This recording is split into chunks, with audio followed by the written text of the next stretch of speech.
But why not? We'll do it. That's it. We are live. And you catch me in the middle. You.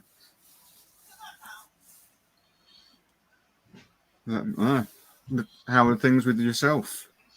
Yeah, not too bad. I've been getting over a pretty nasty illness. Not COVID. I did the tests, but it's left me with a pretty crappy chest infection. Hello, Evening, Scott. Yeah, I've got Stefan. Hello, buddy. Oh, Stefan. Stefan's got plans for tonight, hasn't he?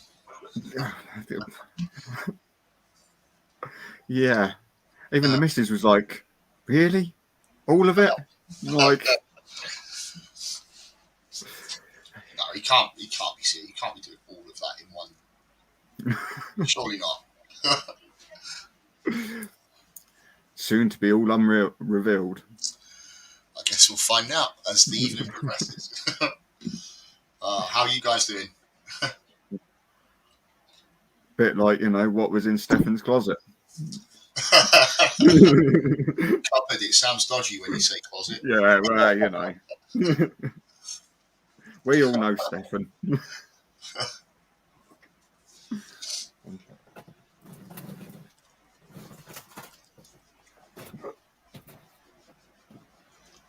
Just making room for me big old feet down here. The only problem with sitting here.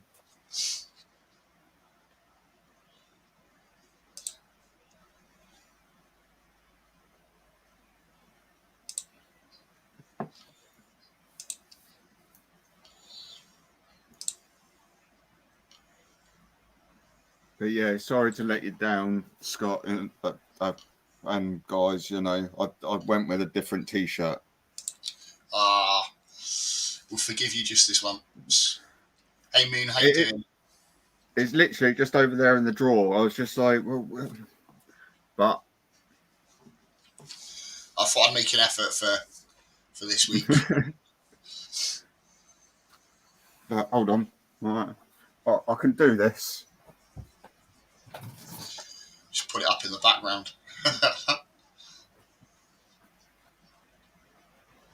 Yeah. See, so it's here. Drape over a tank. No, you can't do that.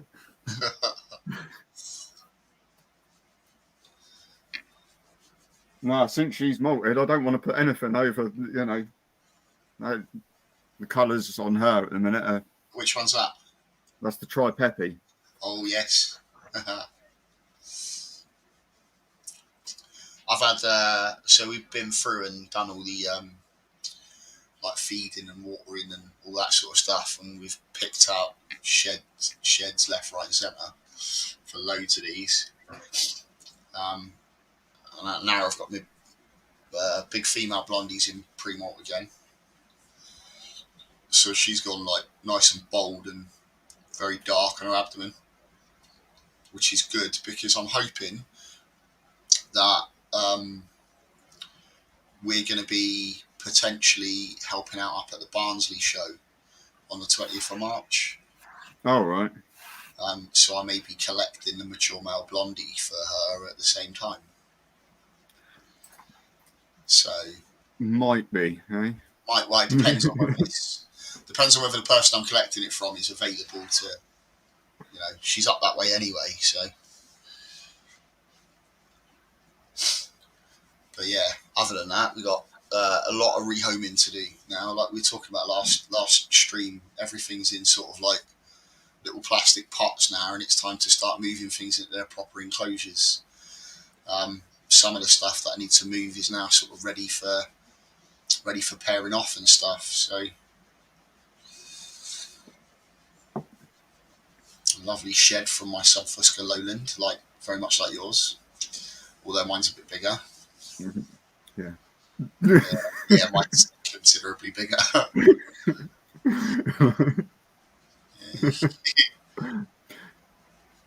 So yeah, but on the plus side, female. So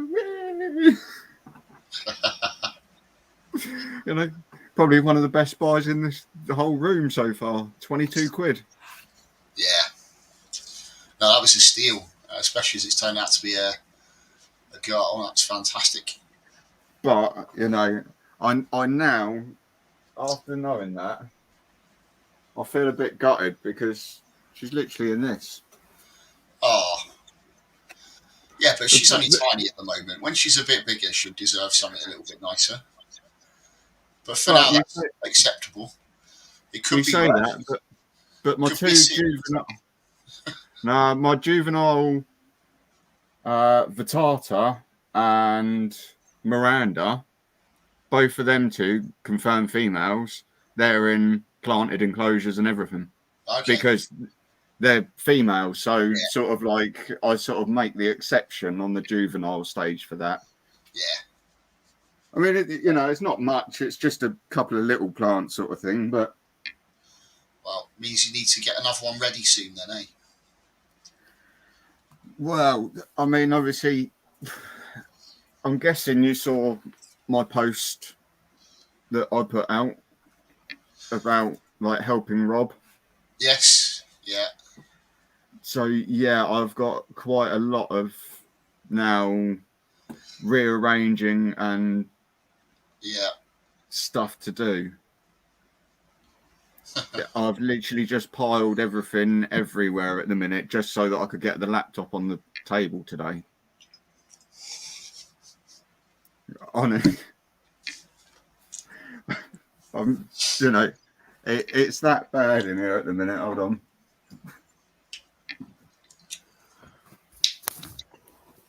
Like everything has literally just been wedged in somewhere. Yeah, just dumped.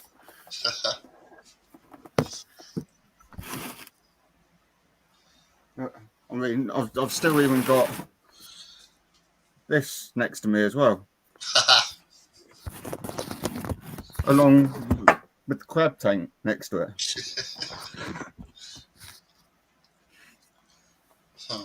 But, I've got all of my there's a few guys at work that are into doing like tabletop wargaming, stuff like that. I don't know, we've probably spoken about it in the past, but I've never played the war games, but I've always quite enjoyed painting the little miniatures and stuff. So we've just started like a tabletop gaming club at work, if you like, on a Monday evening.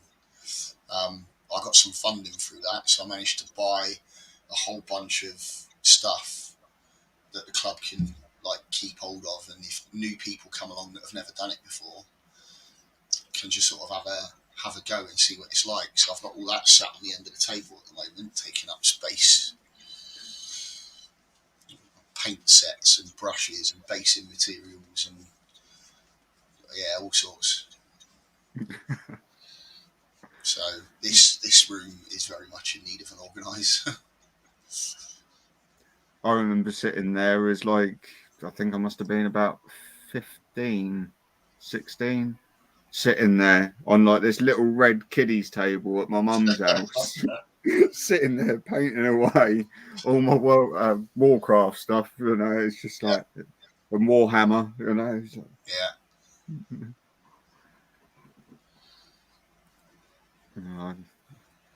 I must admit, I never really got round to playing too much of it, but I just sort of like bought loads of it and was just enjoying painting and putting it all together. And same here. I enjoy like the creative side of it, the craft side of it, the artistic side of it. I've literally never played a tabletop war game in my life. You know, board games, chess, yeah, maybe, but you know, you can't have as much fun painting chess pieces. So I don't know. Yeah, well, I could have a bash, I suppose. Yeah, you could do the old like dips for them and stuff as well. You know. Yeah. So I was actually thinking about this, and obviously starting to do this, like getting back into painting these little miniatures and stuff again. How awesome would it be to create just some random fantasy figures, your own fantasy chess set, all painted up? think that'd be pretty cool. It would. I can't remember the last time I played chess, but yeah. I quite like a good game of chess. No, I probably Warhammer, and then sort of like put that to one side. Then started playing chess, then put that to one side. Then videos game come in as usual. Yeah.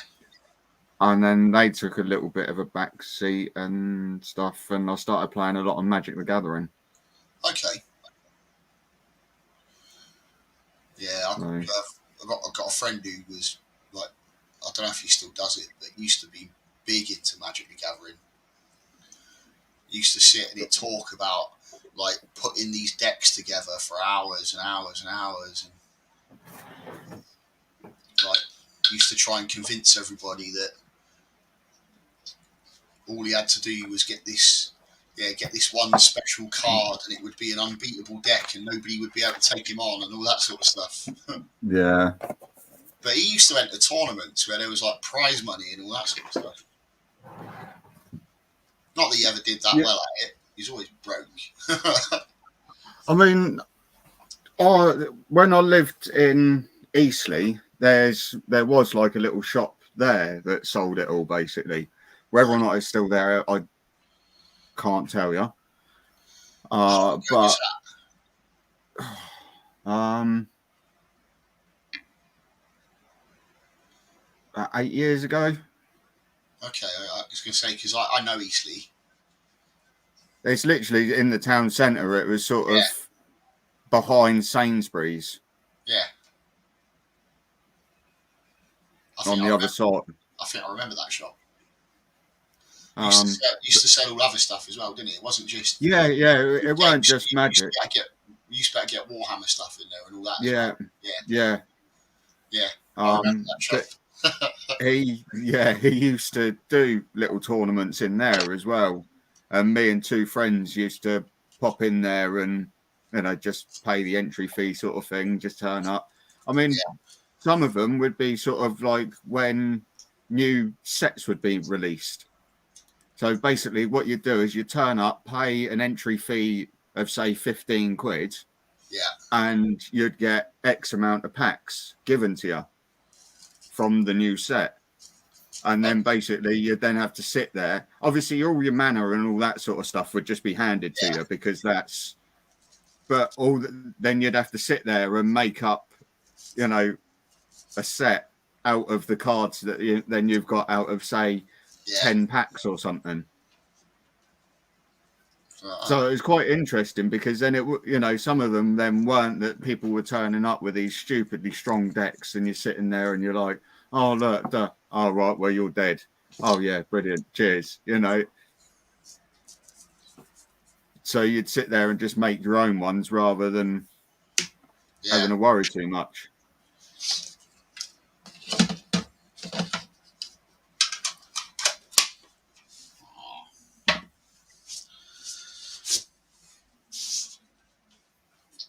So how did you guys survive Storm Eunice?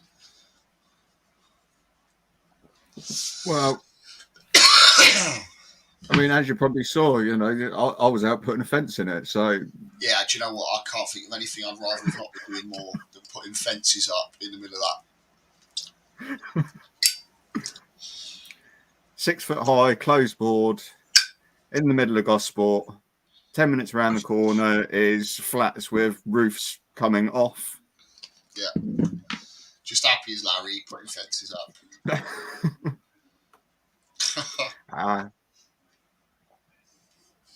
It is what it is. Yeah. So we got on the Thursday when all the storm warnings came in and they changed it from an amber to a red warning and stuff like that. They were like, right, everyone, sent a blanket email around to everyone, just don't bother coming in tomorrow, work from home. So like, fine, don't need to tell me twice. That means I get a lay-in. Oh, trust me, we were all thinking it. Even one of the guys sort of rung me up and he was like, how are you getting on? So, as good as can be. And he's like, What's it like? It's like, well, let's Shit. just say you stand up a panel and both the two guys have got to hold on to the panel. Otherwise, So I went from a one-person job to a three-person job. honestly, I'm stood there holding onto this panel while it's in the post the other end, and the other guy's like trying to get the post on it while my hands are there holding it from going, like wedging my hand. I'm like, while he's trying to clamp it, because if you just let go of it, that was it. It was like poof, straight in your face, and you just stood there with a panel, and you're like, I can't go anywhere because if I move, that's it. That panel's going into the house. Yeah, that's mad. I mean, That's absolutely mad. I can't believe you guys were working through that. I watched 2 bricks come off of someone's bins and literally fly out into the road. Yeah, I saw quite a few people that had put blocks of like stuff on top of their bins to keep the lids down. Yeah, that weren't doing nothing. You see, there were like videos about wheelie bins that had actually taken off and were spiraling through the sky. Like a brick on top of it's doing nothing. No. But that's it. I watched like their neighbours sort of like all of a sudden these 2 bricks went flying across the road. Then next minute, one of the lids of it come over, smashed the wall that was behind it, because the wall was only like a 4-foot wall, so it was the same height as it. Come down, flipped over it, snapped, and then that went off flying down. It was like, this is just, you know. Yeah. Even the lady of the house was like, I really didn't expect you today. Do you know what? I would absolutely love to have a look at the health and safety policy of your company. It's written on a napkin stuffed in a drawer somewhere, isn't it? I don't hate one. It's been filed, right, in one of these things. Yeah. Health and safety. Don't get hurt. That'll do. I've told you. Yeah, because I'm pretty sure, like, legally, employers were supposed to advise people doing jobs like that to not do that on the day. Pretty sure there was a legal requirement for that. What? There was a crane that got pushed across the water down in Portsmouth. Yeah. Well, we've had trees come down. The whole main entrance to the big camp here was completely blocked off because we had a massive tree come down. It took them the entire weekend and half the day on Monday to get that cleared. We had like loads of the houses around here have had like all the tiles blown off the roof. A couple of the garages have had their like roofs almost completely blown off. And we actually didn't get it anywhere near as bad as like some parts of the country. But to be honest, I don't even think that it was quite as bad on Halen as what it was everywhere else. Yeah. Well, London got hit pretty hard, didn't it? Yeah. Well, on the plus side, though, I put a new fence outside my house out the front, and it survived. It's a good testament. You want to start going around some of your previous customers, just as a query. The fence we put up for you, is it still there? It is. Brilliant. Advertising campaign that. We survived Storm Eunice. We are that good at putting fences up. The funny thing is, only like the week prior, one of like the supervisors and a guy at work went and put a job up, and then had a phone call when the storm hit going, the fence has fallen over. They went round to see it, and the fence has literally gone out. The posts have snapped, just literally snapped at ground level. The actual bit in the ground hasn't moved at all. That's still solid. Everything's just gone boof and just pushed over. So What'd you do with that though? Well, sorry mate, but not our fault. well, no, because Acts of God. That's the thing. Our company doesn't really cover sort of wind damage as of such. If it comes to like a post breaking because of the wind, that's nothing to do with us. If all of a sudden, like it's something to do with what's the actual foundations of it. If the ground's soft, then we can't help that. But if it's something to do with the concrete bowl that we've put in, then obviously that's basically our fault. Yeah. But anything to do with like a post break-in or something, that's nothing to do with us. No. Because unfortunately, we don't test the strain on posts before you go putting them in the ground. Yeah. Sitting there trying to break them over your knee or something before, poof! No, that one's no good. Yeah.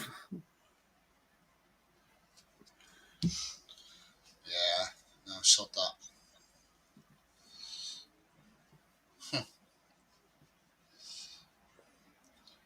So yeah, Stefan had fun, apparently.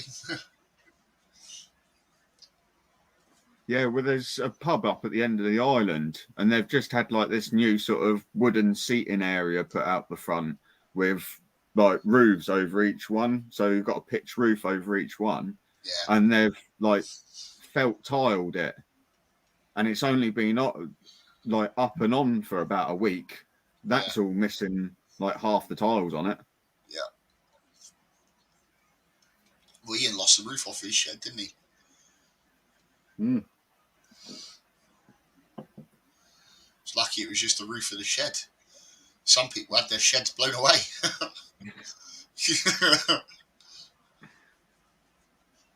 Well, we've had exactly the same thing with our like playhouse thing that's out there. But I mean, that's like falling to pieces anyway. But we had all sorts blowing over the garden. We had barbecue rolling across the garden and all sorts. Somehow we didn't lose ours. The top of it blew open, but it's still standing in exactly the same spot. Yeah, all my bonsai trees and stuff all blew over. We were clever though. Sarah took the cover off the gazebo that we've got in the garden. She took the cover off of that. Like as soon as she found out there was wind coming in. Hi Jessica, how you doing?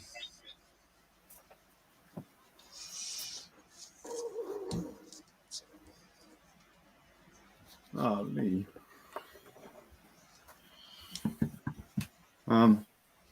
Yeah, but that's it. Even we had to like literally fucking flip the trampoline over and everything as well because it was exactly the same.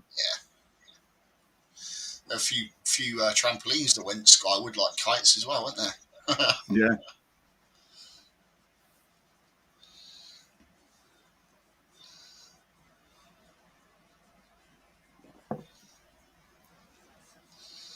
So yeah, no. All over and done with. Although, what was it? Another one was supposed to be hitting within a few days. Yeah, I heard something about that. Was that Storm Franklin? Something like that? Yeah. That doesn't seem to have materialised much. Although I think that was much more like the northern part of the country that was due to hit. I don't think it was estimated to be quite as bad. Not that, that's the only troubles in the world at the moment. With Russia declaring war on fucking Ukraine. Guess my guys will be packing their shit up soon.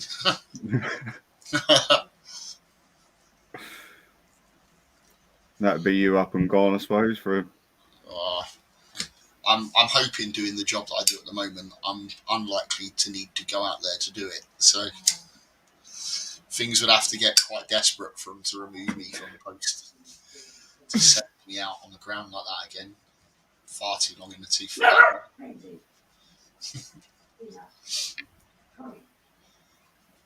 But you never know. When times are hard, I suppose.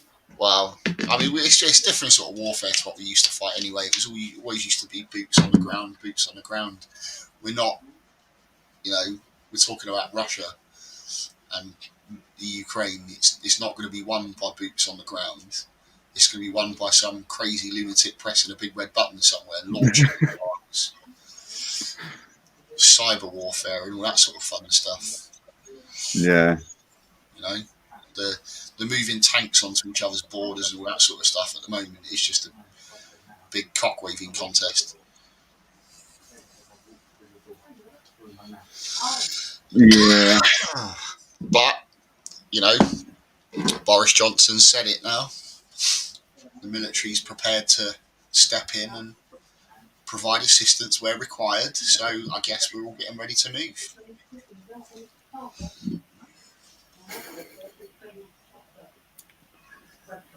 Well, you know, but hey. All I can say is at least we're not going to Russia in the winter, because that's bloody cold.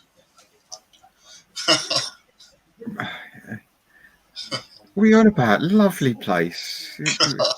Shorts, t-shirt, flip-flops, the icicles off your nose. Yeah, I'll pass, thanks. I don't enjoy being in the cold anymore. I've done my years of trudging through snow. Yeah, luckily enough, we don't generally get it in this country anymore. So I know it's quite disappointing that a little sprinkling of snow every now and again is quite good for morale. as I say, I don't mind it as long as it comes like the 2 weeks that I'm off over Christmas. Yeah. That's, you know, fine then.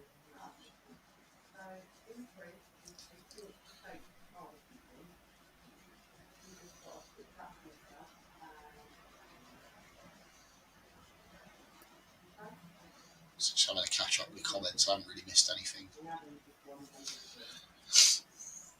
So it looks like our third member's not turning up then.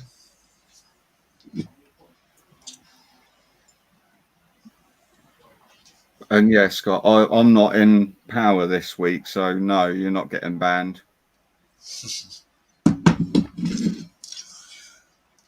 And yeah, while I'm in charge, you're safe because I don't know how to ban you from here anyway.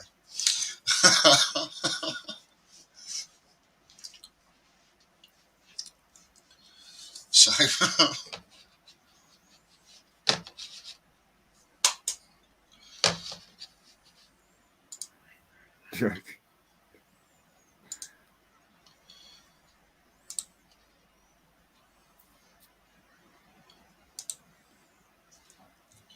oh no, I found out how to put somebody in a timeout. There we go.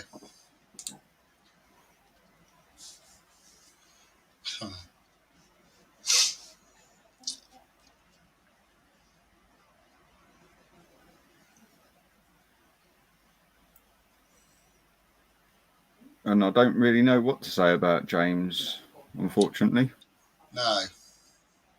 He was supposed to be joining us.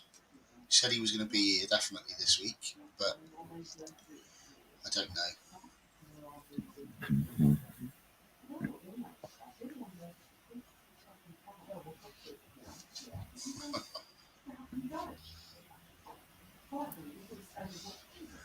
So I suppose if you go to the show at the end of next month, you're not looking to buy anything else then?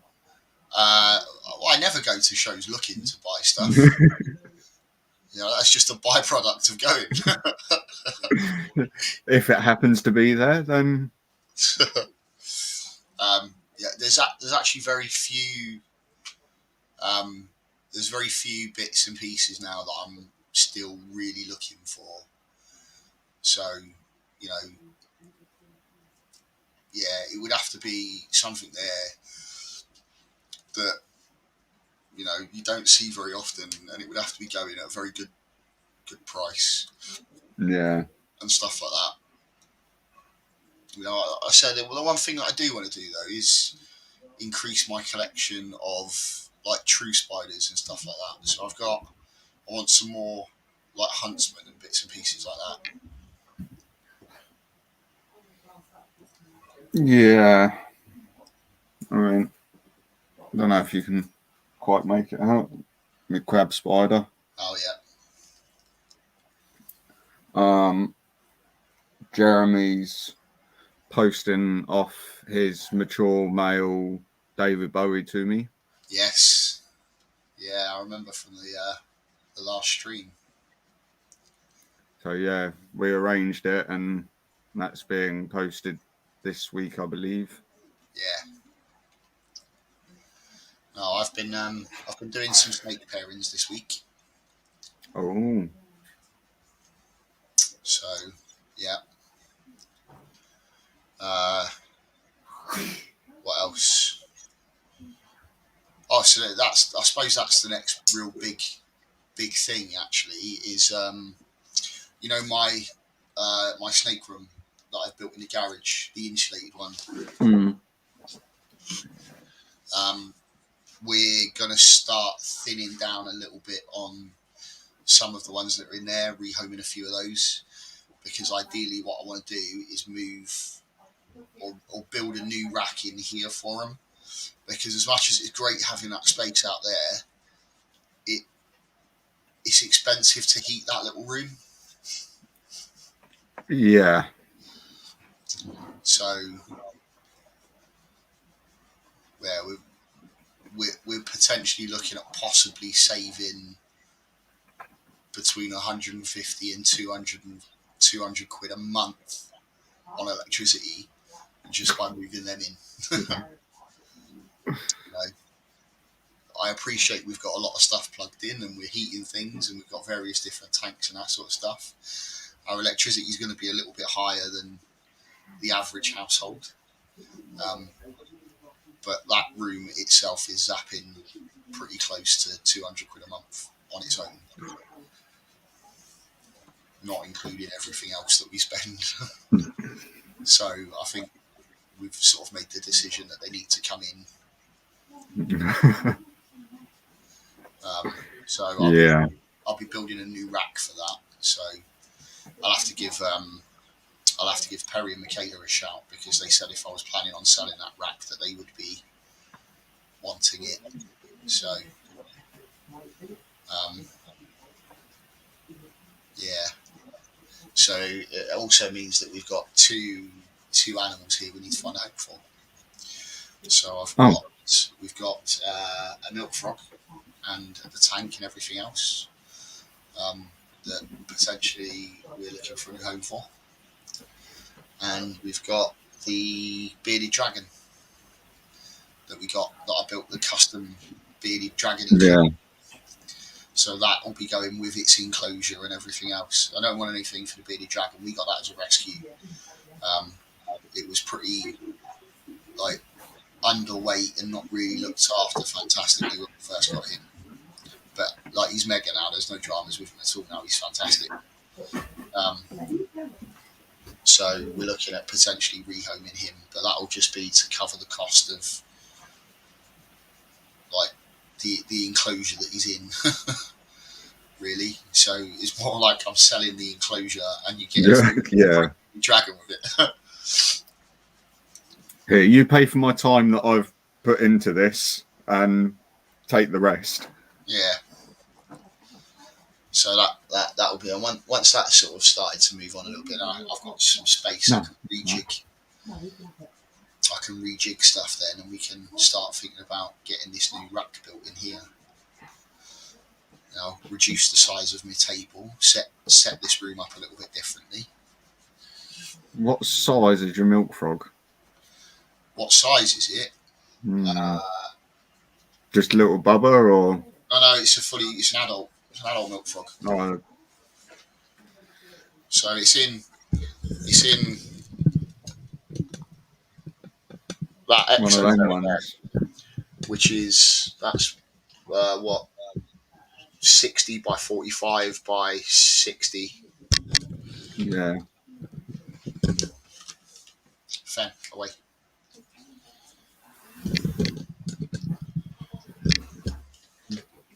Oh, hey Greg, how you doing? Oh, good evening, Greg. Yeah, it's a rather large enclosure for one milk frog. Yeah, I know. There were two in there when we first got it, but one passed away. Don't know why. Just found it sat in its water bowl one day, and it's like, oh, okay. But then, like I say, we rehomed them from a friend, so don't know how old it was. We know they didn't come together. They're not siblings or anything. So, and one of them was, you know how frogs sort of go sort of like a bit of a darker, more dull colour as they get really old. Yeah. This one was a much like less green and more sort of like a browny grey colour. So, but no, this one's still nice and bright green, and it's got one of the most incredible feeding responses I've ever seen in a frog. Like, this thing will not only take food off the end of the tongs, it will take the tongs and beat you until you give it more food. So yeah, it's an amazing little thing. No, I'm tempted. I don't quite know what I'd do with the tank, but I've got a spare tank to put the milk frog in. Well, the idea is we're trying to shift it as one unit because we need the space that it's in. But Sarah, I think Sarah's dealing with that, and I think when we spoke about it, we weren't really selling it as such. It was more because we need it to go to a new home. We're asking for like a rehoming fee. I think it's like 50 quid, something like that. Which the tank alone is worth more than that, with the light unit and stuff on it potentially. And we got it, like I say, as a rehome. So just to deter the free Sidex. Sidex, how we doing, buddy? How was your trip to London the other week? From what I could gather on the post, was all going pretty smoothly. Up until obviously coming home.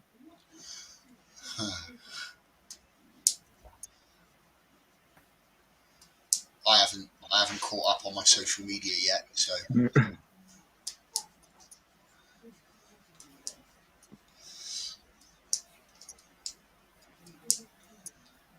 that's good. Greg's been doing a lot better.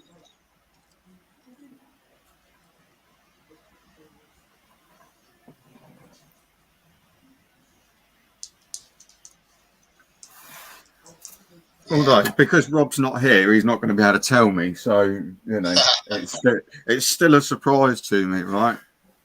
I've got this. Yeah. I don't know if I'm going to be able to. There's a little butt. Oh, yeah, I see. Okay. What is it? What is it? Yeah. He never actually told, right? When I agreed to obviously take everything from him, sort of like, he said not to look after it for him because obviously he's never going to be able to take it back. But I'm looking after it for the time being, just in case, you know, or if maybe you can like sly a little one in somewhere or something, you know. Roger. Then he'll have one back. And then he can just come and just obviously take his pick. But right, so when obviously I said I'll take them, I didn't ask what they were or anything. He's literally just turned up with all of this stuff and just gone, right. All I knew about was the 9 Balf that are in this. Yeah. Other than that, I virtually didn't know. And some of them have got labels. I mean, I've figured out what everything is, basically. Everything that is there, apart from that one, this little one. Yeah, I mean, it looks like it. Just to be honest with you, looking at it, it just looks like a very generic, brackish looking grown-on sling. To be fair, doesn't it? Yeah. I mean, my first thought, to be fair, when I saw it was, that's a, like it looks like a little grown-on Grammostola pulchra, Grammostola porteri, but it's probably not one of those. No, because that's Jeremy, something.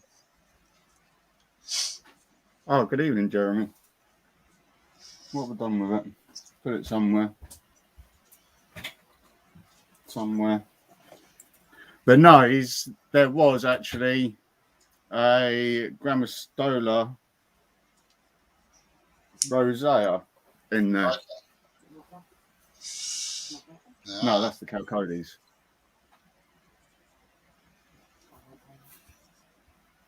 Yeah, doing good, thanks, buddy. How about yourself?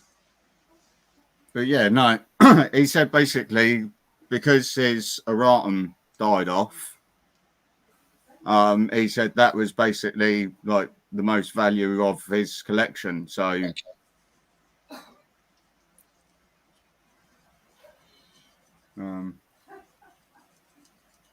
but yeah, so yeah, I ended up getting like it was 31 tarantulas in total. Okay.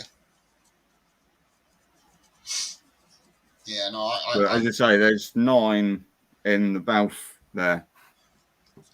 yeah, it would be almost impossible to try and identify that little thing because, like, so most of them has grown on slings. They all pretty much kind of look the same anyway. So, I guess it's one to keep an eye on. Yeah, so it's just a mystery sling. I imagine it's a Brachydpalma. Well, I was going to say It, it's very bracky-ish looking, isn't it? yeah, Bracky, Grammastola, one of them.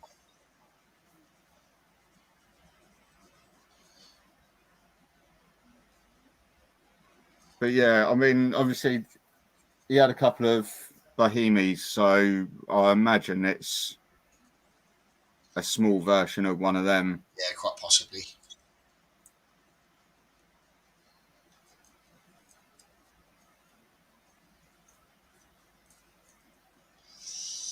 Ah.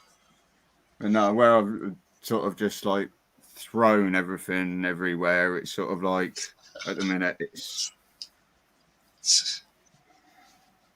everything No, needs organising, everything needs it's moving definitely not. around. It's definitely not a scorpion or a pokey, Scott.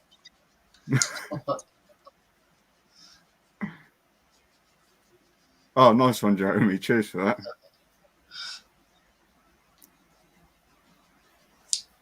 that. Unfortunately, postal theory Bohemi. What, like my postal theory of Tripepi? I don't think a lot of people got the joke on it because even someone commented, I think you mean Nandu Tripepi. I was like, Someone's always got to do it, haven't they? I think I know what I mean, but no, unfortunately, Greg, I won't be making it to the show on the weekend because we're like holding out now till BTS.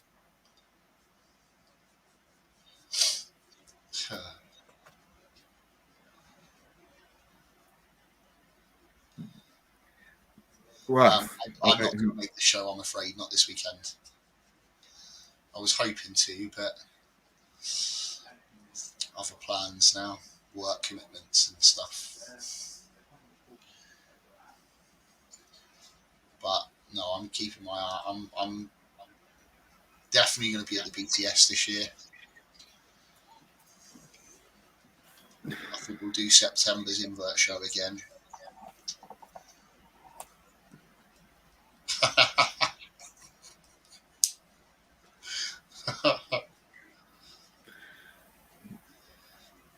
well, you now know my weak side. What can I say? Your guilty pleasures.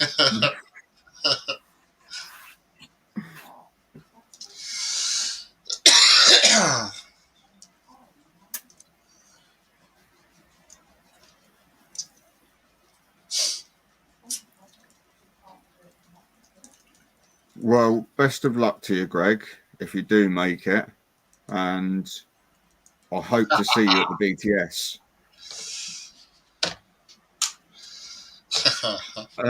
And yeah, we seem to be, well, I would say as elusive as you guys, but then we have only been back 1 week or one time this year. So yeah.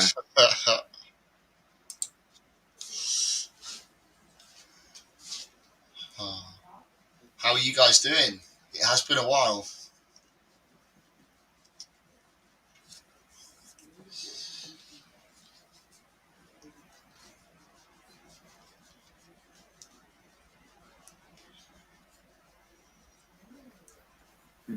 And how was the weather for them?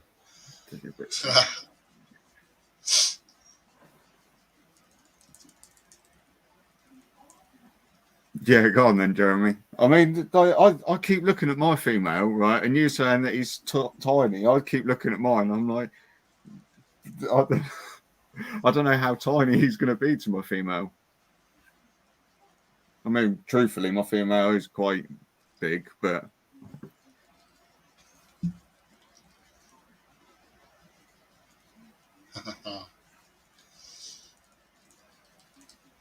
oh, look at him.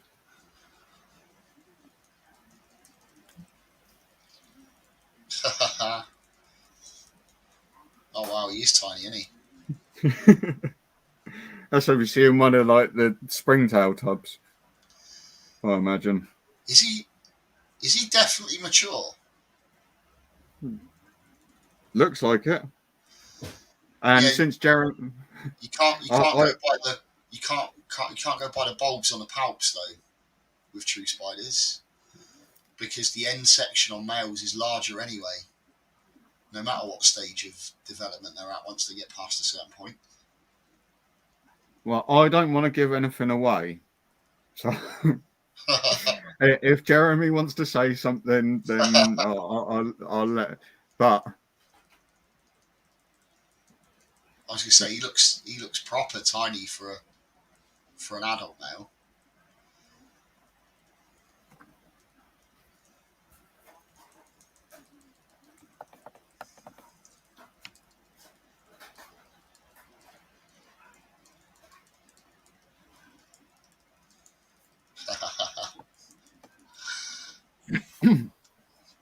Stefan, that could be taken in a very different way.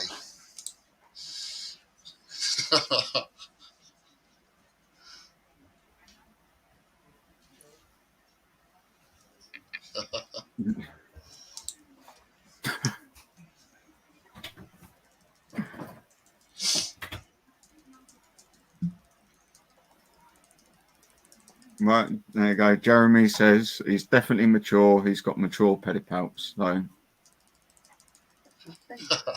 the huntsman, yeah. Free range breeding. See, I always get that look whenever I mention huntsman. It's like, and unfortunately, Jeremy, she's just said that she doesn't like you now. Hello, Wayne. Hi, Angel. How you doing? Okay. Good. Oh,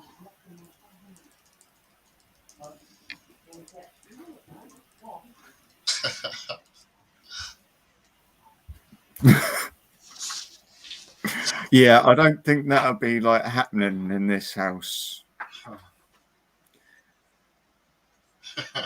Yeah, I suggest for breeding, open the enclosure and free range breed them.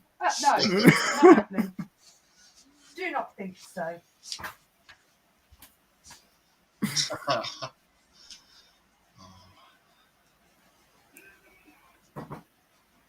That's all right, Jeremy. So far, all the spiders in there have been, you know, it's only been my Gram Stoller puppies that, you know, she was a bit of a handful.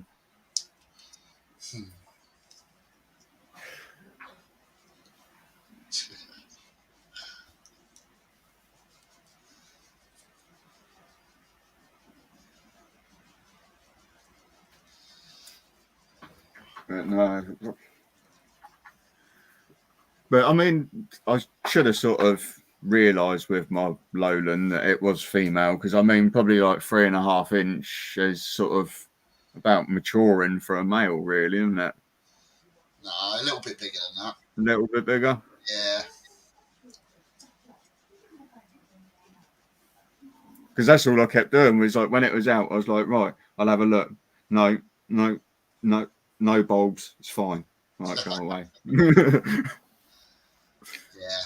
I think what's my girl at the moment? She's got to be a good 5.5 inch leg span. Maybe bigger now. She seems to have put on a lot of leg length in the last molt. She was quite dinky with a fat arse, and now she's like long legs and a skinny backside. She's definitely a she. So I've got to feed her up again now. Yeah, she used a lot of resources coming out of that last molt by the looks of it, because she's packed on some size.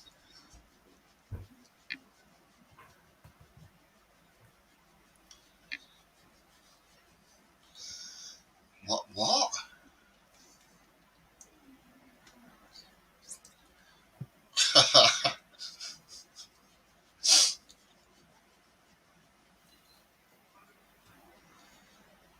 Oh dear, you got something on the loose, have you, Rocky? Well, no, I think they were just talking about the huntsman's. Like they were saying, obviously, about literally, that's what I was saying to Angel. They said, I suggest for breeding, open the enclosure and free range breed them. Yeah. And then, obviously, I imagine. Yeah, it sounded from that last post like they might have something on the loose. Just hoping that it'll occasionally come out once they throw some crickets down. Oh, there we go. Yeah. Oh.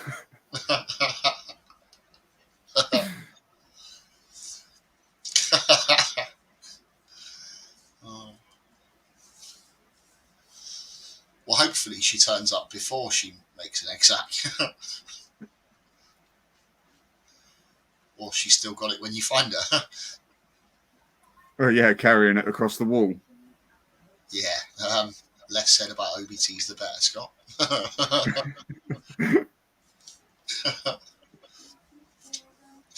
My brother's not here to complain this week.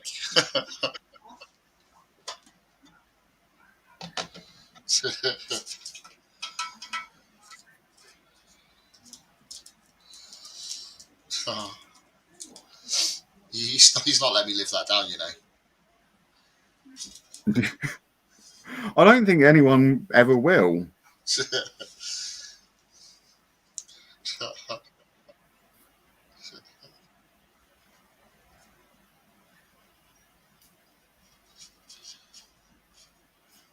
I mean, it's just like me knocking over a box of crickets in the back room here, you know. Yeah, well, we had obviously the OBT incident at the old place where all the babies got out. And yeah, they were living free range for quite a while. Because some of those that we found afterwards, like I was saying, they weren't, you know, we were finding them and they were definitely not like first molt spider lings. There was a few of them that were definitely like 1 or 2 molts in.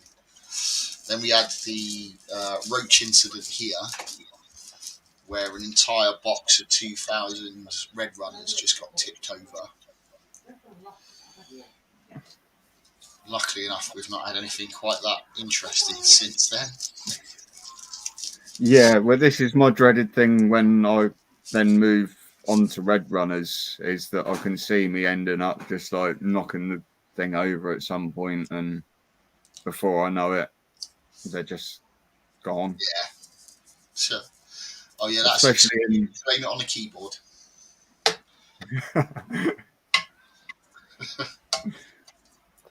I'm sure it's predictive text, but you know, we won't go down that.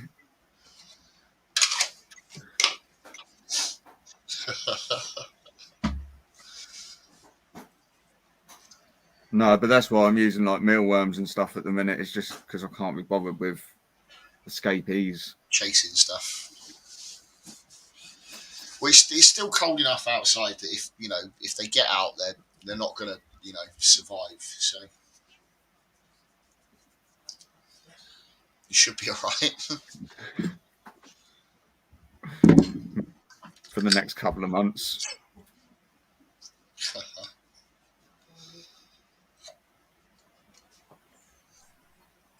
Right, where is mine? There it is. I don't know if that's worse or not, Greg, having a scorpion on the run for 3 months rather than a tarantula.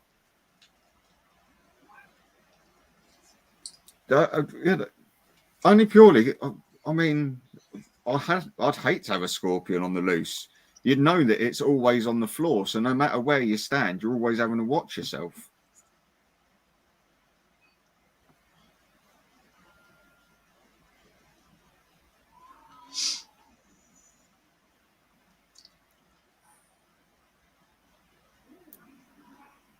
I mean, I had a monitor escape out of his enclosure once, and he hid underneath the bed.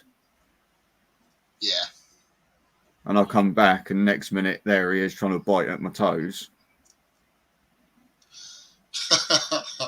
Didn't even realise he was out of the tank. He had pushed the vent out. Mental.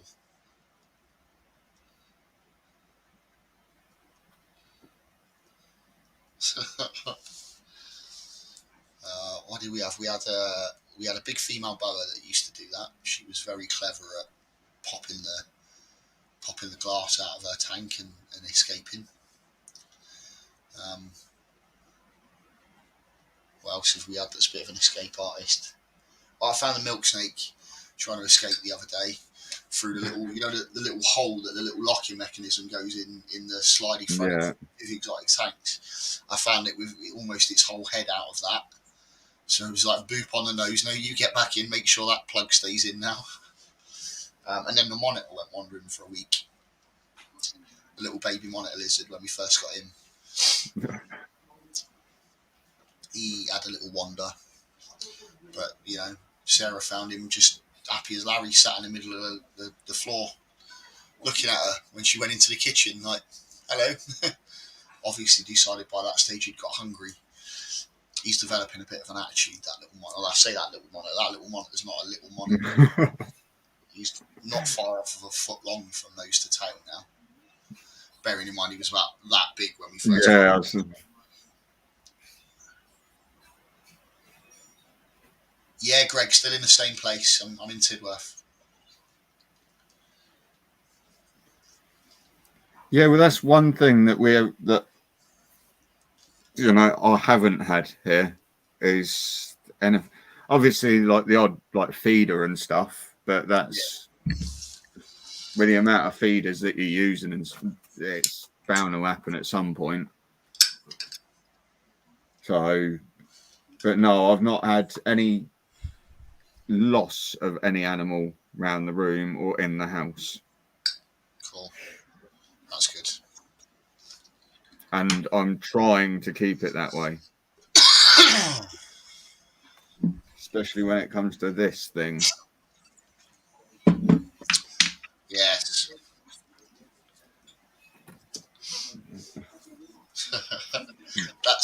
That's one that you would not sleep if that one escaped. Yeah. Actually, I think of all the stuff that we've got, I think that's the one that Sarah would be most worried about. She'd move out. Like, that's it, I'm gone.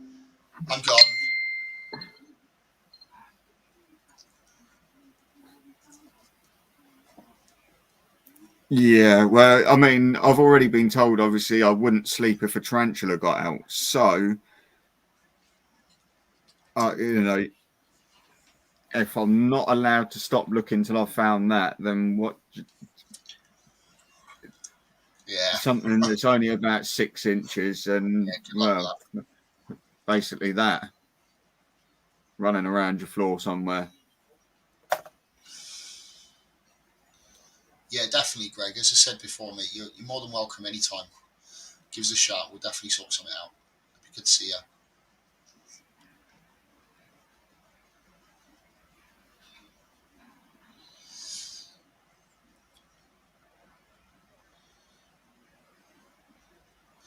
Yeah, no, she'd pack her stuff and she'd be like, nope, I'm gone.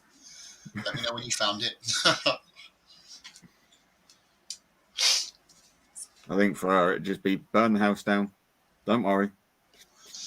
Well, then mine's a bit bigger than yours, so I think I'd probably find mine a bit quicker.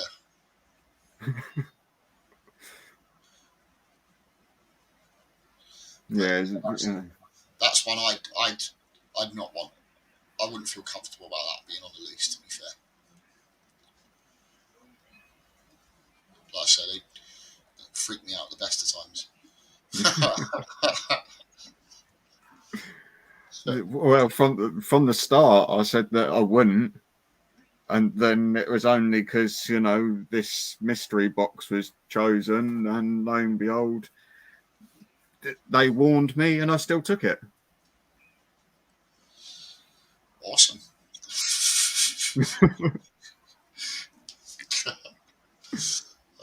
I mean, like I say, if it was something like the Harney, you know, that got to, Yeah. you know, then I probably wouldn't have done. Yeah. But because it's this, I thought, you know what? Yeah. It's like a starting one. What is your Ethmostigmus, isn't it? Yeah. Well, yeah, it's one of the smaller species. They don't get super huge.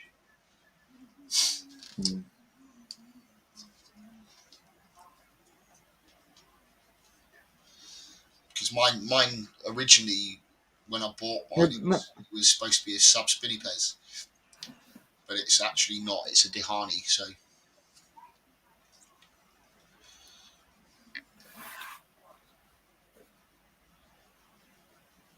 No, mine's like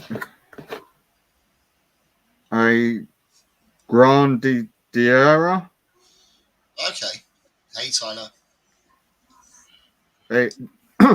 I know the common name was the flagtail. Okay.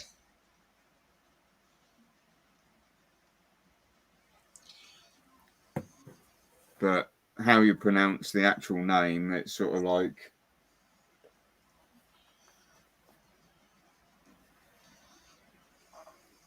Yeah, that's the one, Jeremy.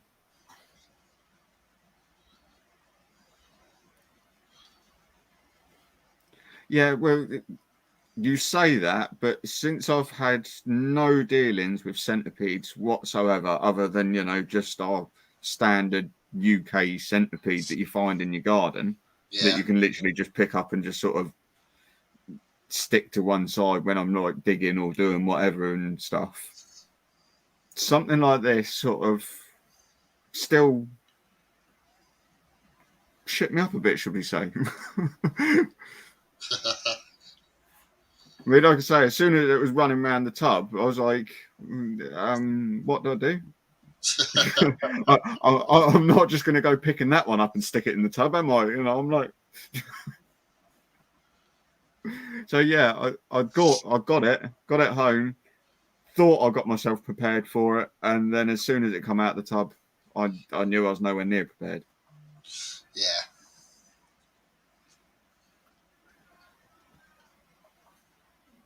No worries, Greg. Cheers, Thanks for stopping in. See you soon. Look after yourself.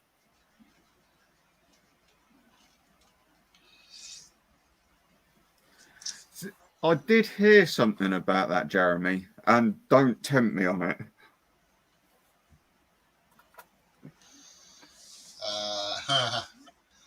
No, that's cool, Tyler. Yeah.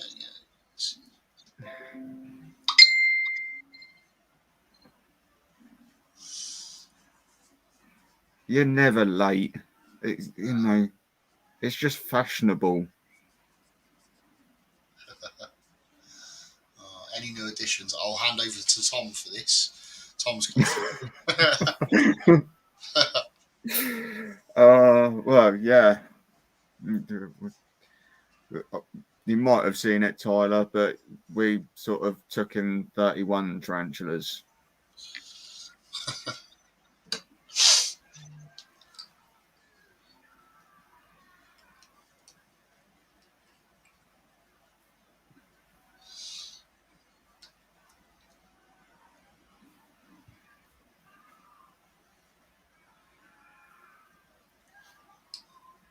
But yeah, we ended up getting.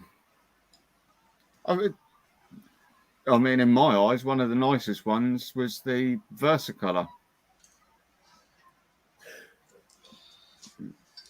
Remember, we got Versicolor. I think there was like 3 Aminias, 3 Cambridge eyes, Phonopona Calcodes, LP, some T Albops, Bumba Horrida, which is like this big, Okay. but believed to be male. Oh, good. I need a male. Well, you pay the postage or wait till I next see you at a show, and you can, Yeah, you know, I've got an adult female, so it's on my yeah, list of males. there you go. Awesome. Happy days. What others? There is, I'll probably chuck you the postage for that, so you can stick that malt in with it as well. And I'll see yeah, if I can confirm that it's definitely a male. yeah, by all means. I mean, I can send you some pictures in a minute. Anyway, as I say, it's all spread so that I could sex it and stuff. So, Right, if you get a close enough picture, yeah. but yeah, I'm sure that from what I can tell from it, it's got no spermatheca there or anything. So, Oh, perfect.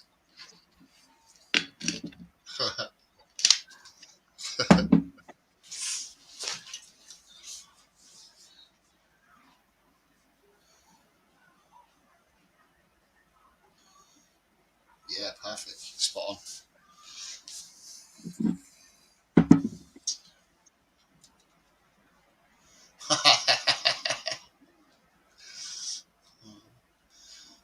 Looks like Sidex is after one too, but he wants an adult female.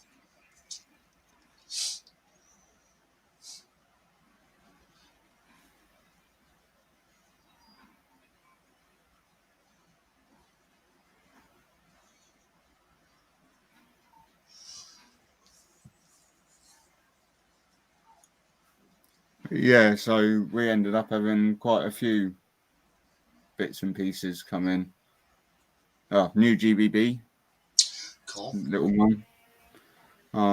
Now puts us with 4. So I've got 1 confirmed female, and the other 3 are all smaller than her. So,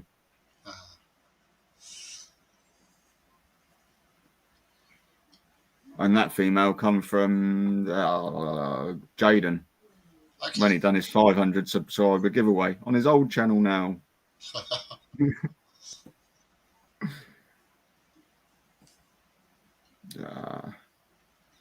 And as I say, obviously this communal of 9 Balf. Yeah. Oh, and his little Ceracosmus elegance. See, that's another one on my list of things I've been looking out for, actually, that we sort of gave up on because I've not seen any going anywhere. What's that? The elegance? Yeah. That and the Rite. Yeah, what's...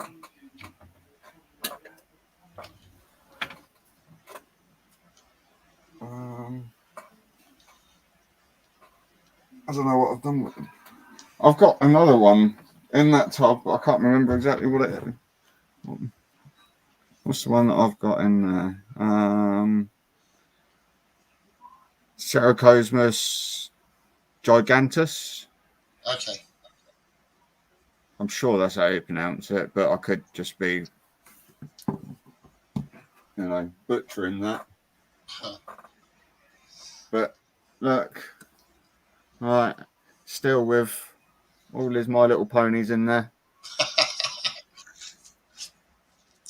Brilliant. His little fairy castle. Yeah, but what he didn't realise and what he said to me was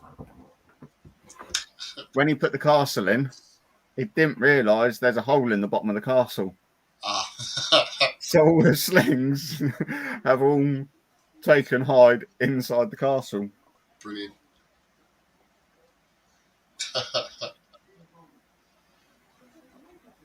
So yeah, but no, when we brought this one in, like obviously Phoebes was like, "I love that one, Daddy."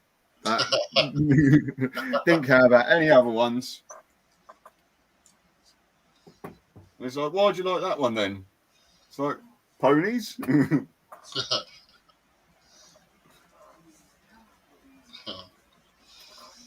Brilliant. Oh, sat this up here.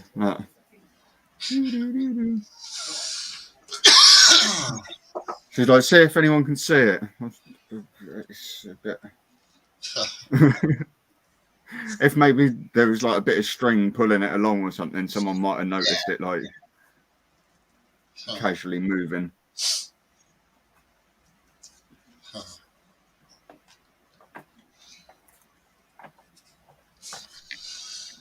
I'm off work for a couple of days now. Well, la-dee-da. So I've got things to do. So I've got. Yeah. You're not the only bloody one. Friends trying to rope you into helping them with various different things and stuff. So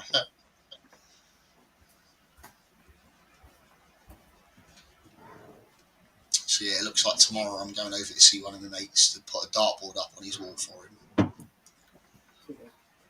Found the perfect water bottle. But then I also found one for Wayne. What was that? I missed that. Angel said that she just found a perfect water bowl for one of your enclosures. Okay. Oh, Sorry, all of your enclosures. it's pink glitter. Oh, It's going off. Christ. Yeah, it's all like pink and glittery and like. Thank you for thinking of me, Angel, but nah.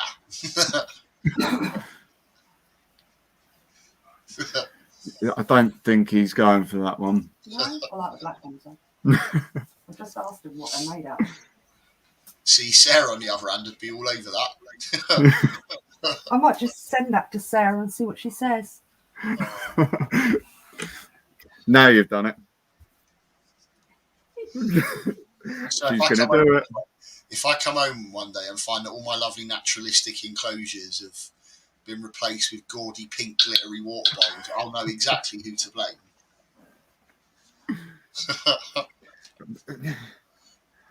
I never do anything. As you know, it's always her.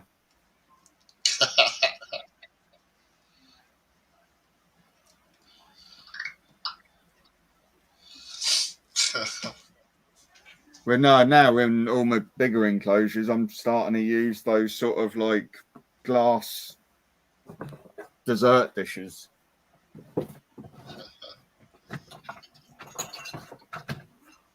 Those ones. Yeah, it's pretty much what I'm using for most of mine at the moment. Only because I went through a stage of eating a lot of them, and then she picked up. We specifically went out and bought a load to eat with the idea that we were going to turn the glass dishes into water bowls in a little Hatchling Royal Python rack.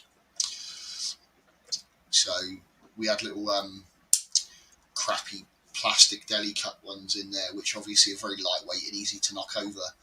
So we went out and spent probably about 2 weeks eating 2 of those goo desserts every night until we had enough to swap them all out. Well, I've got 2 in the fridge. So, so using them, but still.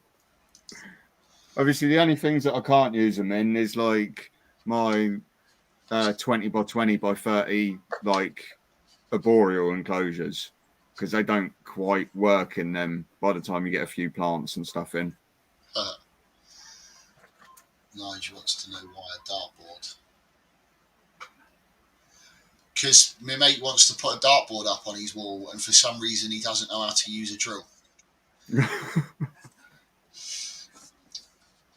He's also roped me into doing the brake discs and pads on his car at the same time. So,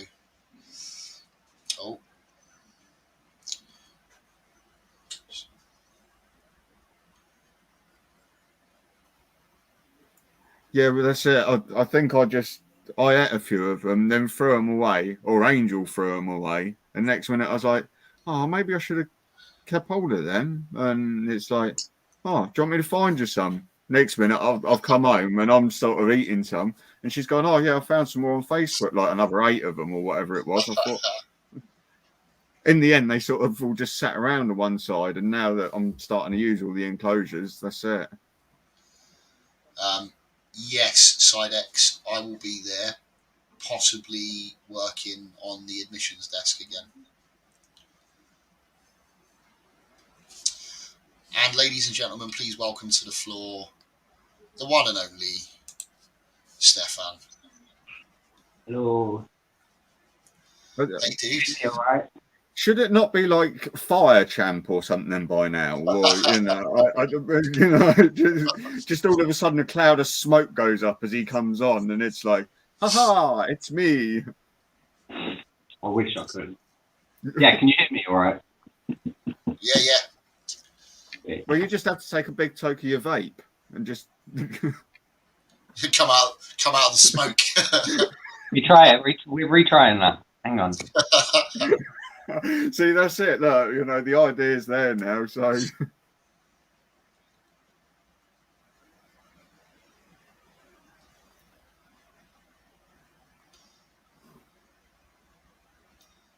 is he going to like message you? Or is he just going to? Is he waiting for an intro or? I know that's it. He's just disappeared. He's done. He's going to go make an intro himself. Right, bring me out. Bring me back in again. Roger. Okay. Is he going to give you like the thumbs up? It's right. I'm watching the screen, so I know that I can see his little thing in the corner, so I know the exact moment to click it.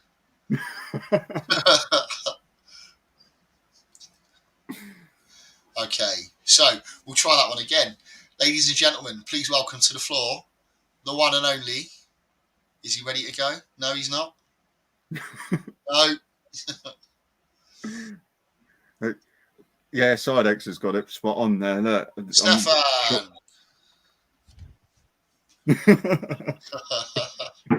I better.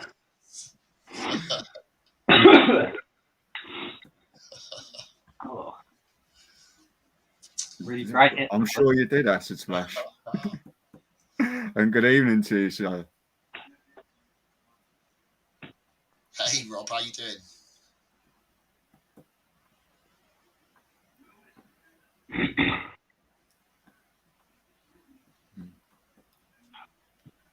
So Sidex heard a rumour that apparently you're off all the hot stuff now, Stefan.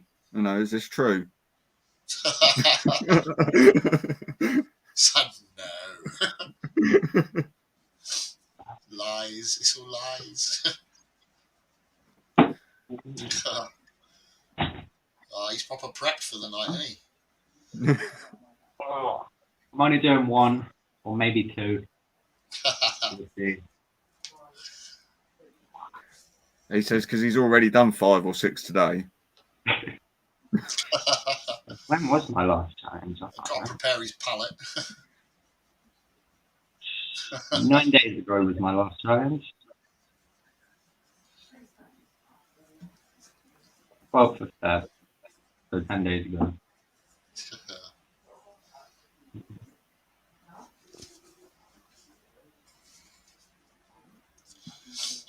Right, well, if you gentlemen will excuse me just for a moment, I'm going to go and get a fresh cup of coffee.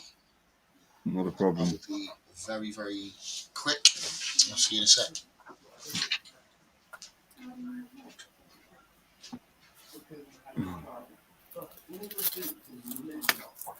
So how is the Stefan? It's doing good. My chat's still fine. It's literally just them 2 comments. Three. No.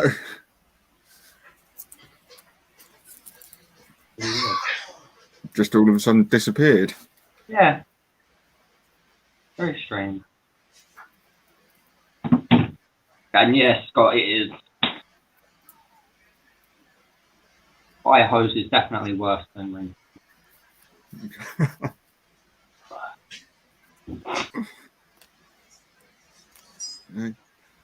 Have you just got a sweat on thinking about tonight for this, you know, for doing these? Or Anyway, I've got a window open, heating's not even on, and I'm still sweating. But yeah, I am quite nervous about this one.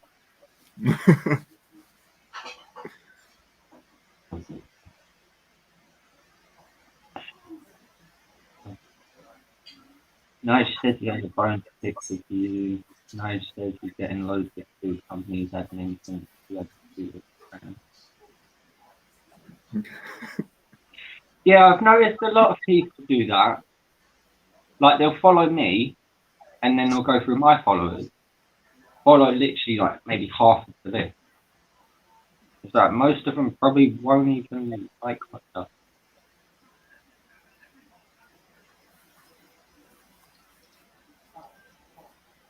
And yeah, Scott's as well.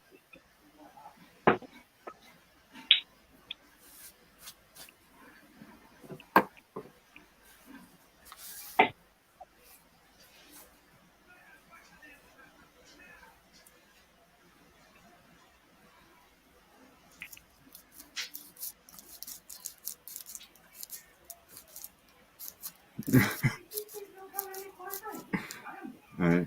Do you now just have to put it in caps then, Scott? You know, just to make sure.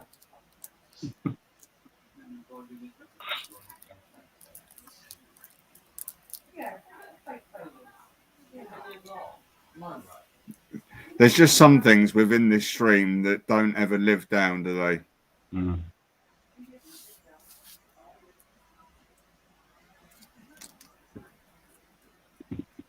You know, unfortunately, you know, Wayne's worry about glitter. I sent them to Sarah. They're made out of epoxy resin, which is non-toxic. Just what I you know. This odd that I'm looking for. So Wayne, if you haven't spoke to Sarah yet, they're already on the way. What's that then? Think Yeah. Angels just messaged the seller to find out exactly what they were made from, just to obviously double check, and then made epoxy resin. So soon, if you see all of my enclosures filling up with these silly, flowery things, you'll know where they've come from. Yeah.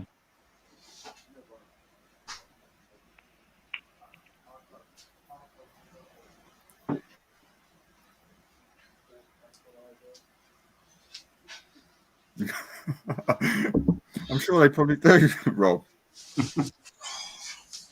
Unfortunately, it's just the nature of the beast with you.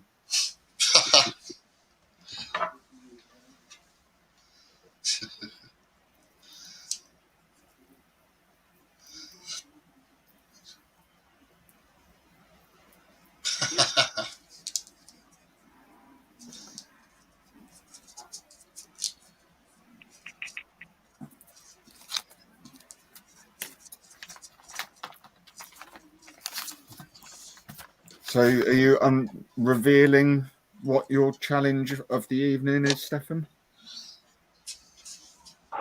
Right. I'll tell you what I'm doing, and then obviously I'll have to read a disclaimer.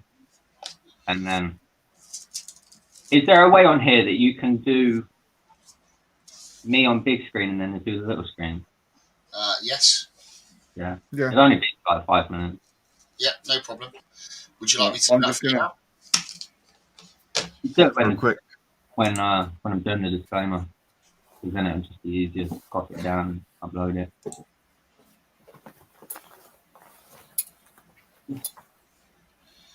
Hang on, I'm just trying to figure out how to do it now.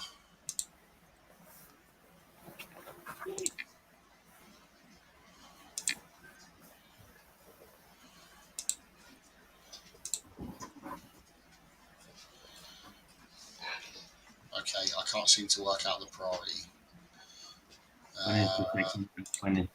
No, let's. There we go. Yeah. I don't know when the cupboard's coming back.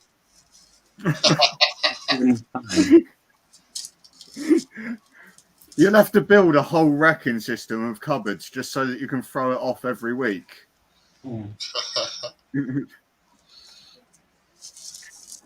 Is Scott joining me? That's the question before I start.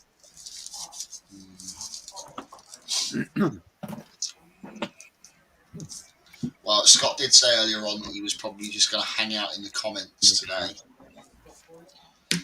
Unless he's changed his mind. How you feeling, Scott? You going to jump on and join in? Choice is yours, buddy. No pressure.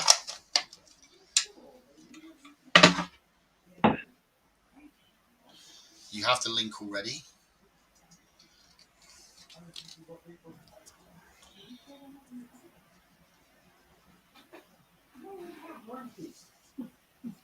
I don't have my kit. No, yeah, I do. Okay. Right. How much stalling can I get away with?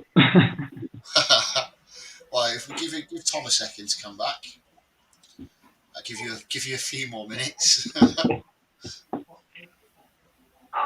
Right. What is You this? see his face, you know you're going to mean pain. Yeah. He looks Right. like he's trying to pass a cactus. This is the Scoville Slammer, one of the newer challenges that League of Fire have thrown out.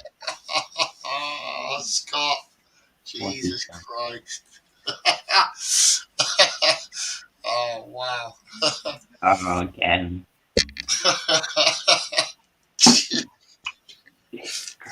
We're going to get shut down.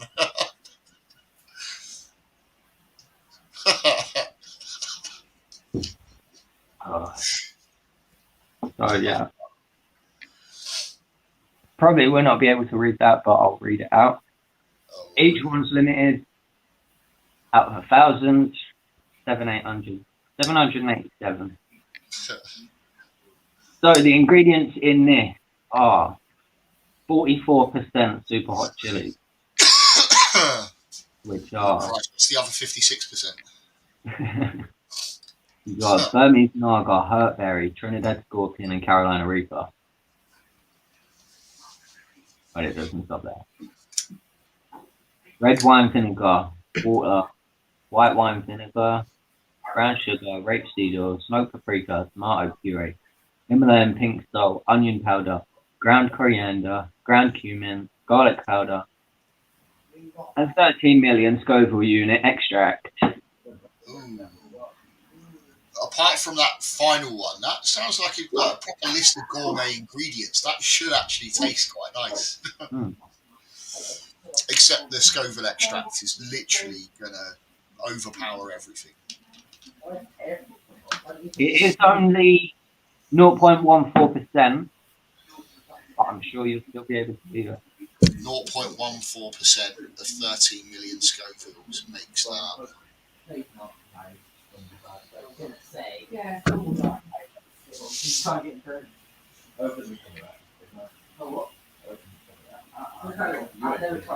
Still about a million. Yeah. Quite a little bit. Plus all the pods got Burmese Naga, Hurtberry, Scorpion, and Reaper.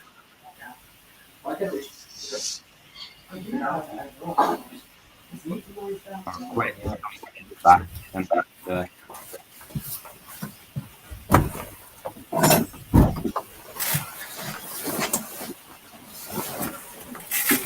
Copy that.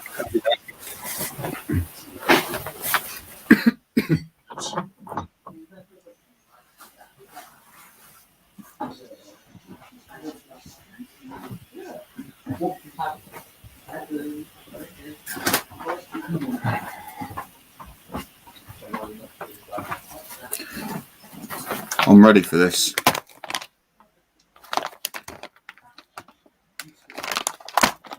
For when he gets back.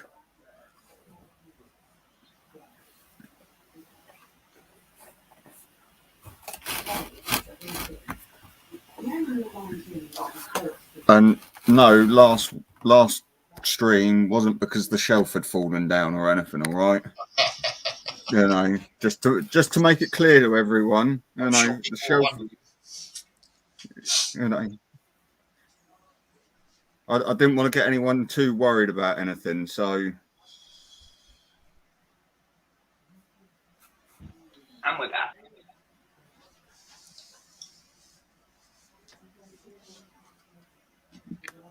So, are we ready? Well, am I ready? I was going to say, Sean, the question is, are you ready? Yeah. we're that bunch of sick, twisted people that get off on other people's misery. So, I get here. And no, Tyler, it's not a dry bag of mealworm. Okay. Right.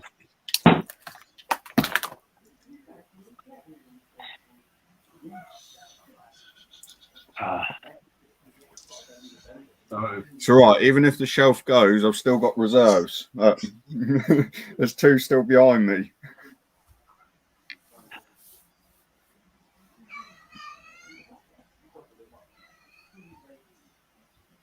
I don't know. Right, we'll just do it. So, the nature of these challenges obviously has to have a disclaimer read before. So, hang on. It's just 9, hang on.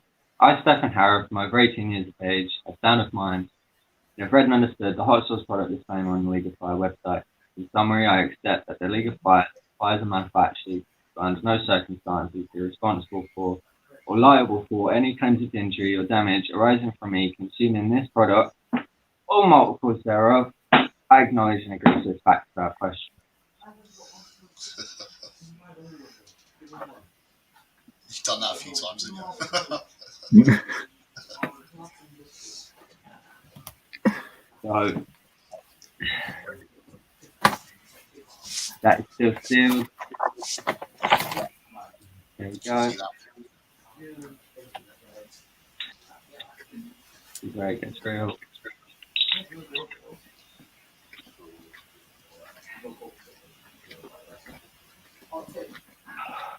Right, I won't be able to read comments while I'm doing this, so if anyone's still going to shoot it up.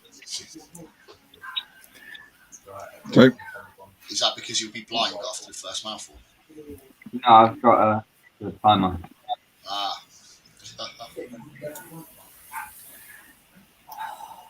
Smells alright.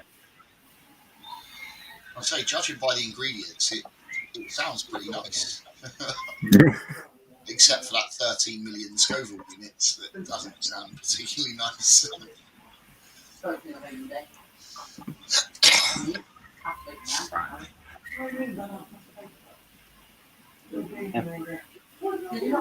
Yeah.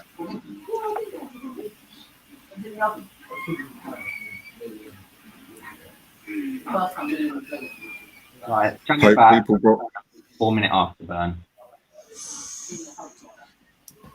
the popcorn.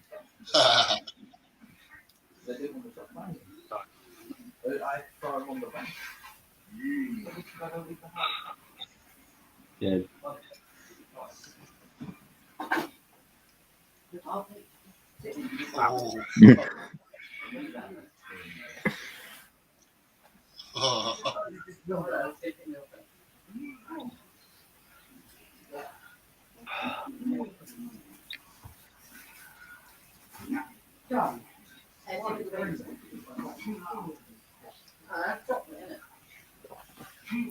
See how it just goes silent.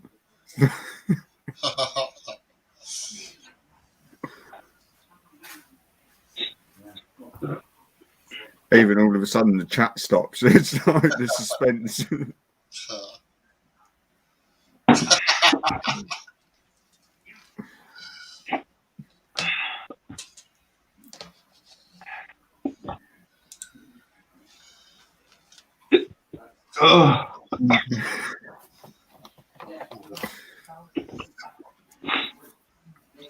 And the countdown begins.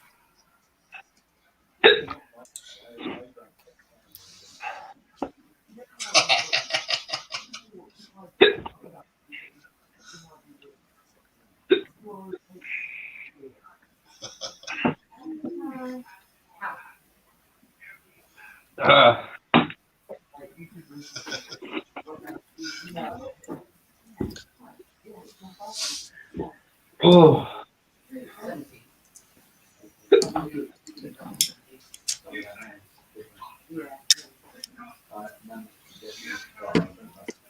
Give us a talk through, Stefan. What exactly are you experiencing right now?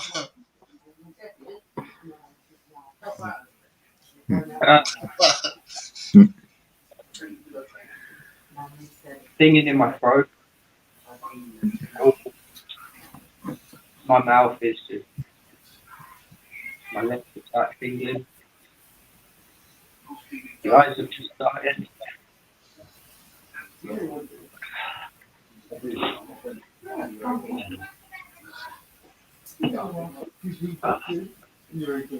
But we good.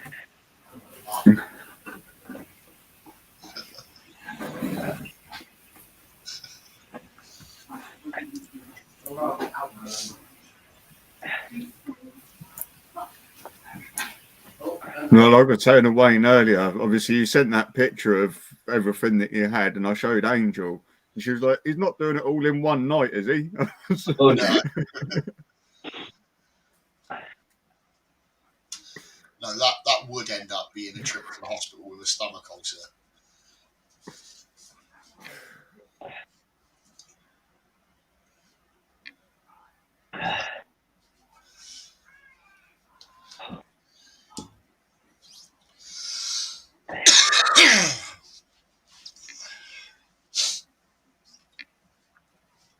How we doing? 125 left.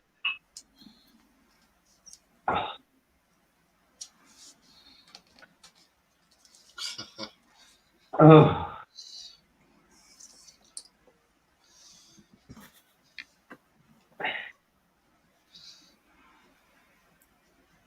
And Scott said to leave him some residue. So did you?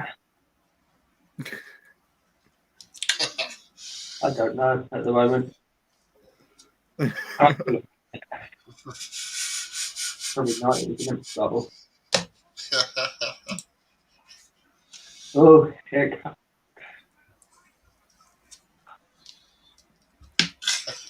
Oh.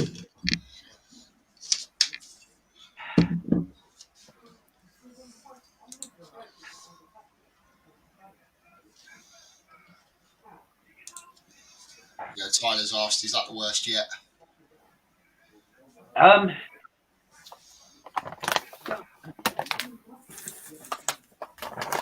wouldn't say so.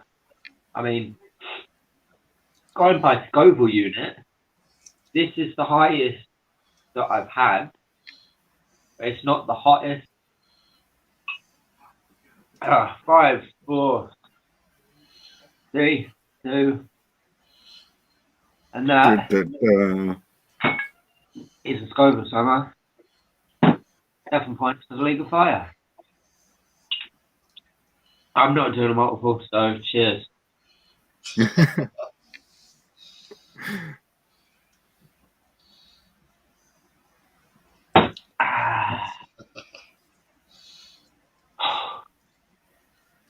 Right, back to chat.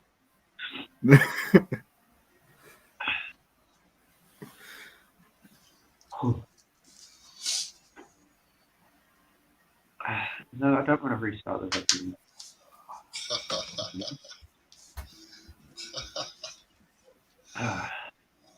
See, I'm not the only sadist in the room. Scott's there like, do another one, do another one.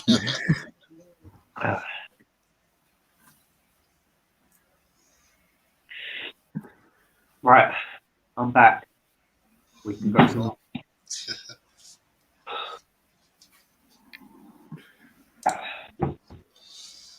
And I've had a drink, Scott, so if I did number 2, I wouldn't get the bonus point. So I'm not doing it. Obviously, if I did the 2, I'd get a bonus point for doing a multiple. But no, that was stinging my throat too much. I wouldn't be able to keep that one down.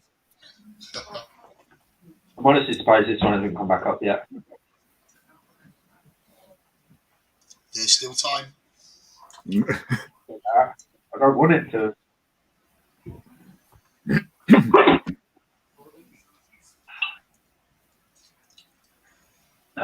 how long can I have her hair? Now, how long can Stephen stay on camera before it reads? Yeah. Oh. Nice challenge, though.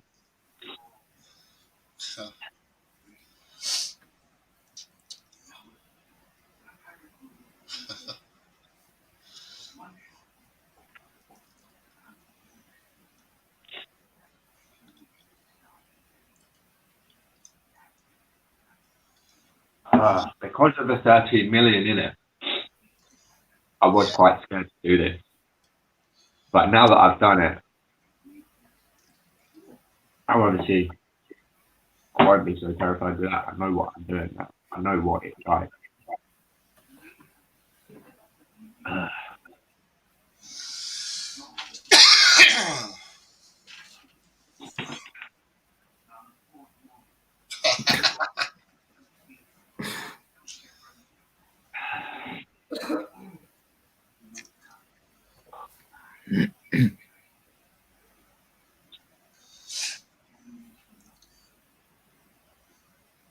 Yeah, I mean, there's got to be a point where it's just not fun anymore, surely. It's where you get into challenges. Well, depending on the challenge. I want to see where doing that will now put me. I am currently 98th in the world. Why am I going on to that?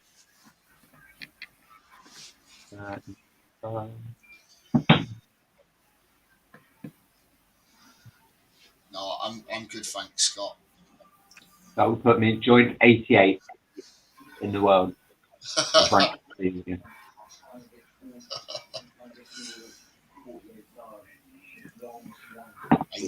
the world. That's pretty. Yeah. Painful achievement. What's your end result? What's the goal that you're aiming for? Well, I want to get to top 100. Top 50, I top wanted 10? to get top 100 was my first goal. Yeah. I've done that. Next, it'll be 100 points. And then it'll be top 50. And then just where it goes from there. Okay.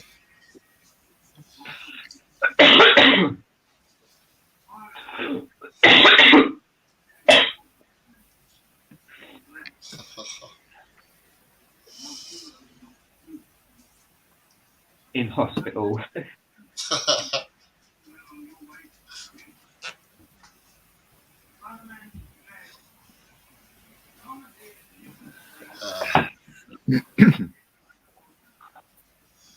I might have to start making some more batches of hot sauce, but like start marking them to the chili challenge sector.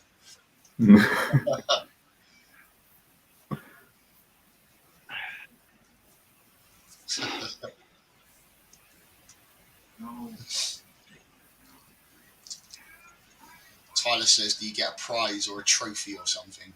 I think it's just your recognition that you get. To be honest, it's recognition. If you get high enough in the league, they do have like first place and second place last year. They got first place got a trophy and like a handmade, custom engraved ring.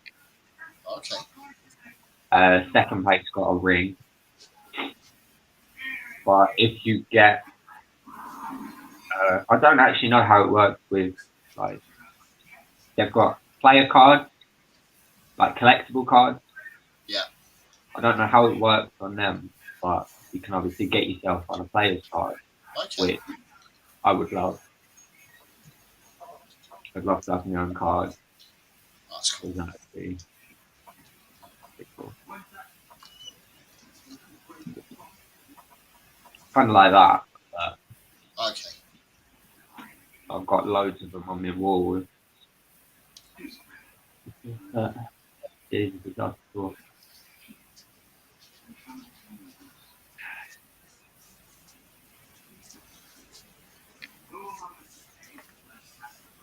My lips still tingling. Surprised Surprisingly, it hasn't hit my stomach. Yeah, surprisingly, it hasn't hit my stomach. Which I am very shocked at.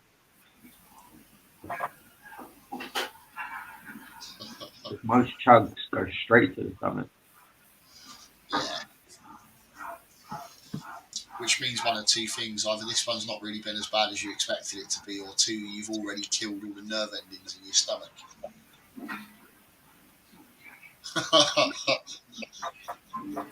Or 3, I'll just be dropping off to sleep, and then it will hit. Yeah. See, I eat a slice of bread and I get heartburn. I can't imagine what it must be like for you.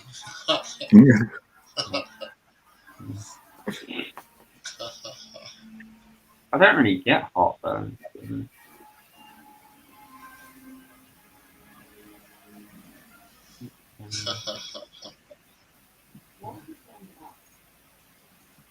Yeah, we did. Me and Scott did one. It was the same type of thing as this, like, but it was UK Chili Queen version. Okay, yeah. And that was, oh god, what percent was that? I think it was Reaper, all different sauce ingredients, and it was 2 ml of 9 ml extract. Okay. That was much more of a throat stinger than this. Yeah, that 2 ml of 9 ml extract, that's actually more in quantity than what you've just done. Yeah. So technically it's hotter. Yeah.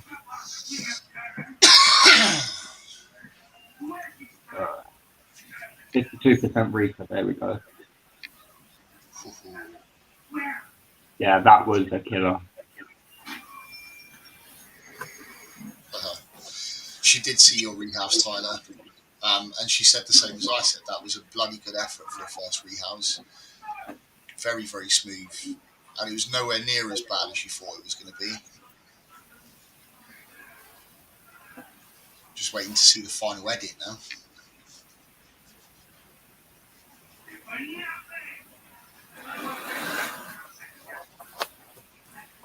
Yeah, I'm getting heartburn just watching you.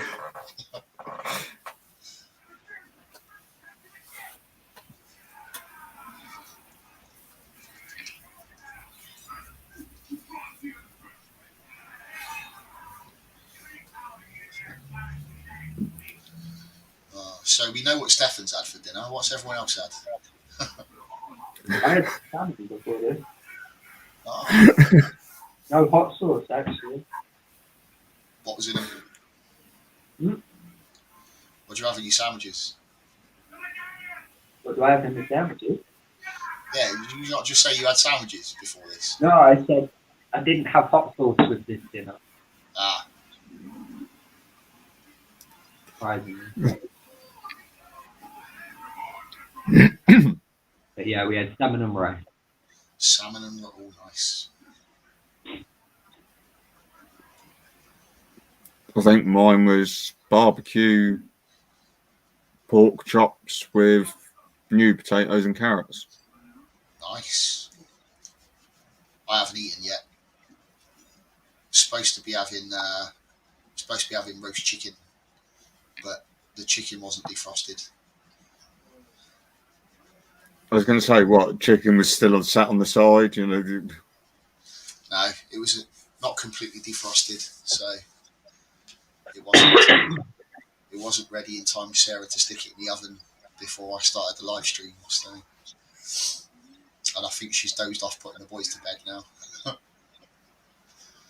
So it looks like chicken tomorrow, and I'll be sorting myself out something after the live stream. Well, it's probably a little bit late to start cooking a chicken after the stream. Yeah, well, probably too late for chicken, but I'll find something.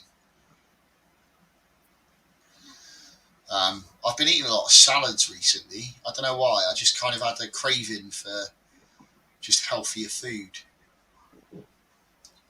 So I've been eating salad with like seafood on top of it, you know, like prawns and crab sticks and stuff like that, all chopped up, put on top with some Thousand Island dressing. Quite enjoyed that.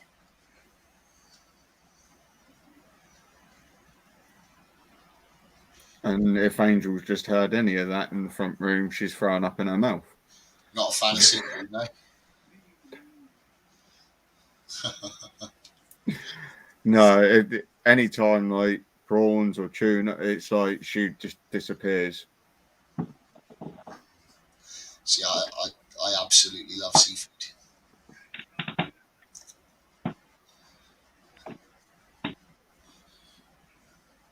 Not a huge fan of like a lot of different types of fish though, funny enough. So I like things like mackerel and kippers, that sort of stuff. A bit of fried sole and, you know, but you standard like big chunks of cod from the fish and chip shop and stuff. I find it a bit bland. To be honest, it is. But then that's why a lot of people don't mind cod, because if you're not like a fish person at all, Yeah, it doesn't really taste like fish, does it? So don't really taste like anything. It tastes like whatever they've cooked in the batter, to be fair. Or yeah, cooked in the fryer, which is why most fish and chips just taste like chips.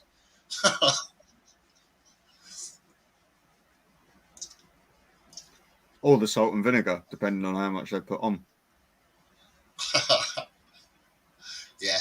Although actually, that's one thing Sarah's been getting recently. So I don't know if you've been shopping in Lidl's and stuff recently, but they do in their frozen section. They do bags of like fish bites, like fish goujons. Yeah, They're in a flavoured batter, so you can get like salt and pepper one, and then there's a salt and vinegar one. yeah. That salt and vinegar one, that's phenomenal. Absolutely blew me away when I tried those. And like I said, I'm not a big fan of like standard bits of battered fish, but they were really tasty. A lot of people knock Lidl's, but I don't think you can beat them for stuff like that. Oh, there's a load of crap in there. There is, but Our bank accounts like Lidl's as well. But there's also a lot of good stuff. Yeah. So it's just picking what you want, and yeah. I mean things like their fruit and veg section is pretty naff, to be fair. So any fresh stuff, we always end up going to Tesco's for that. Yeah. But yeah, most other bits and pieces, that was all good. I have no dramas with it. And the difference in going and doing like a week's worth of shopping at Lidl's compared to doing a week's worth of shopping at Tesco. Yeah. A 50, 60 quid difference.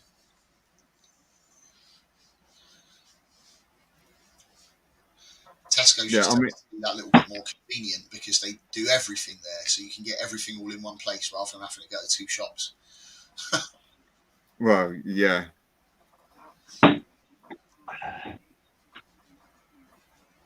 But no, I don't mind. We've obviously got a Lidl's on the island, and generally that's where I sort of do or my shopping whenever I need to go out. But I still complain about the amount that I sort of spend in there. But I'm murder. I walk around and it's like, oh, I like that, and oh, you know what, that. Yeah, it's like going shopping when you're hungry, isn't it? yeah. 3 items on the list and come back with a trolley full of stuff.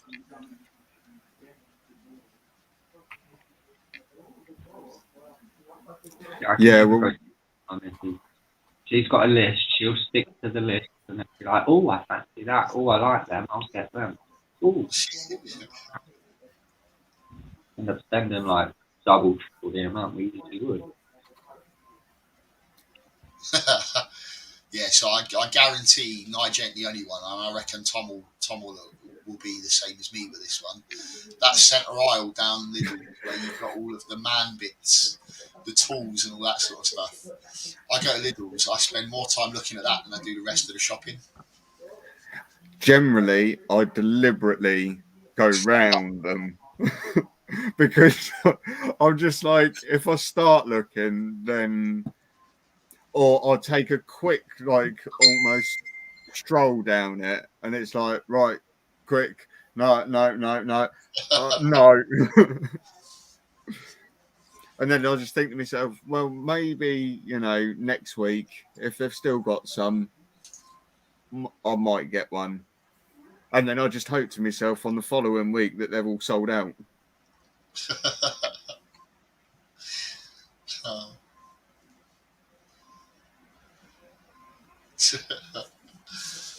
Oh.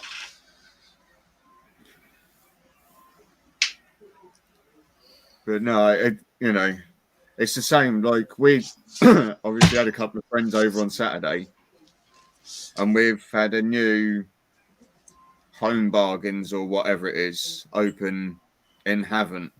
I say new, it's been open for a few months now. And he was like, I couldn't believe the amount of cheap crap in there. It's like, what? He's like, that's my type of store. It's like, you go into that shop thinking, oh, I'll just have a little look round. Next minute, you're picking up 2 trolleys, dragging along with you, and somehow you've managed to fill them both.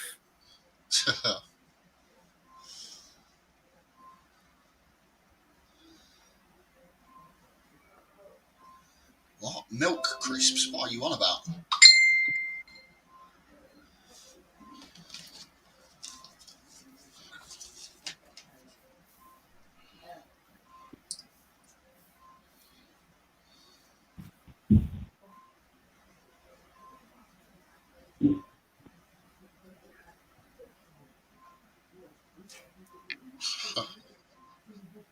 That was kilogram. Oh, yes. Gold sealed, wax sealed.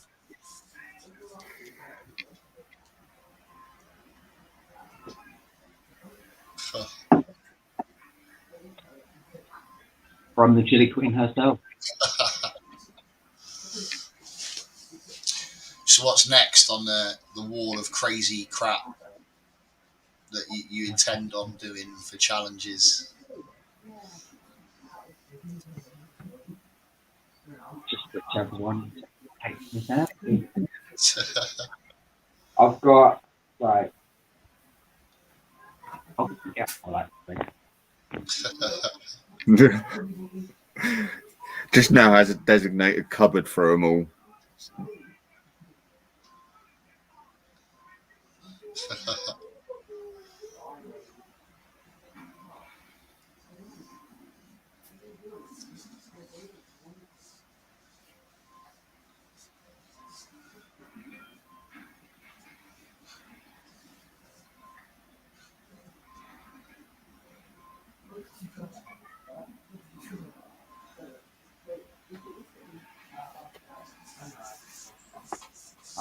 Look at that.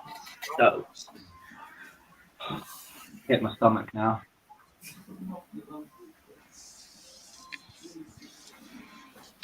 We have another one of them.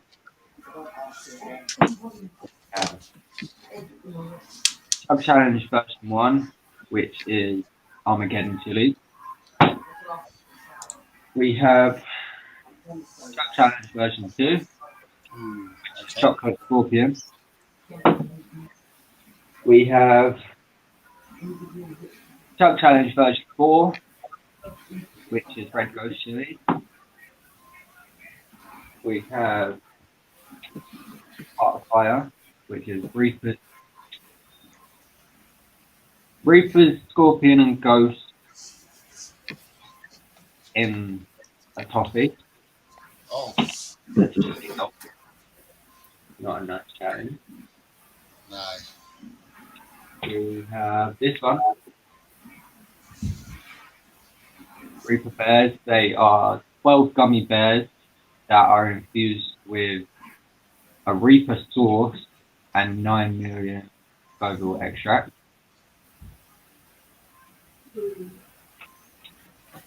And then we have 2 bottles of this, which is Endurance Challenge, Okay. which is made of Reaper mash, 35% Macerated strawberries. Macerated. I don't know. Strawberries, lime, and apple juice. Mashed up. Yeah. And that one, you've got the spoon. It's got its own spoon. Okay. A little bit bigger than a tablespoon. You've got a spoonful every 30 seconds until the bottle's complete or you can't take anymore. Wow. If you complete the bottle, you've then got a 2-minute afterburn, and that's 6 points.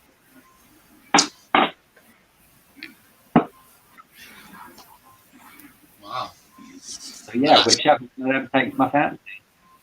So that one sounds like it's deliberately designed just to drag it out for as long as possible. Yeah, it's quite cool. Endurance. If you've got the endurance for it. Yeah. But it sounds really nice. 2 minutes and back. Yeah, no worries, bud. Strawberries, lime, and apple with a bit of reefer. Interesting. Might be quite tasty. How many of them that you've had actually taste really good, or do they all taste like crap? I think he's done it like, right? 2 challenges. And that was the what's it called? Psycho Bear. Yeah. It's about that big. I don't know what flavour it was, but it was really fruity. But it was hot. Yeah. And chugged these 3. It was blueberries and vanilla in it. And you got kind of the background with obviously. Hold on a sec. Yeah. So I couldn't hear you because Tom's mic was picking up random stuff, so you kept cutting off. I'll have to unmute him now. Yeah, what? Huh? So I had to mute your mic for a second because there was loads of background noise coming through from your mic, so I couldn't hear Stefan. He kept cutting him off. Oh. Oh. At some point, me and Scott are going to be doing these. Okay. Because Scott's got a bag of them. We were going to be doing them tonight, but obviously Scott wasn't feeling up to it. Oh. So we'll do them another day. Yeah, There will always be more. Yeah, no pressure, Scott. No pressure, but you've got the link.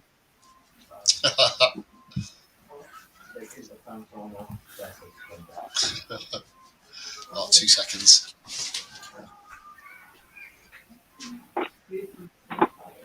Alexa, stop.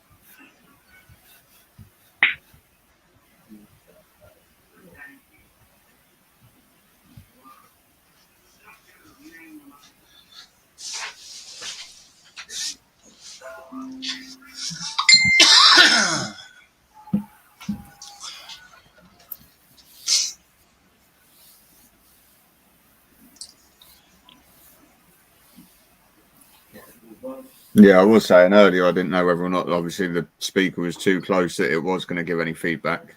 Yeah, I don't think it was feedback from the speaker. I think it was your mic was picking up. Like it sounded like TV or something in the background. I'll tell you what that'd be. That'd be the crab next door to you. Oh, In is he watching telly? Is he? this thing. Okay. Ah. Scratches around in the water area down here, and it can make a right old racket.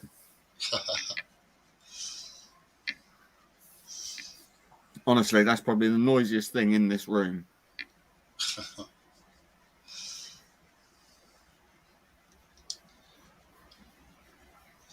Yeah, I think we got the big boa down next to me in the corner unit that I built down here. Every now and again, he likes to have a redecorate. so he's quite noisy, knocking things about. The frog every now and again makes a bit of a noise, and then the beardy, not so much at night time because he's asleep, but during the day you can hear him scrabbling around. And yes, Tyler, I do. And there's even a YouTube video on it as well. Oh. And I think it's even called Tom's Got Crabs. So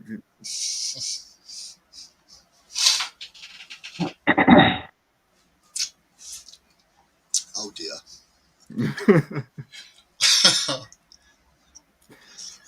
sorry, is that a clickbait or?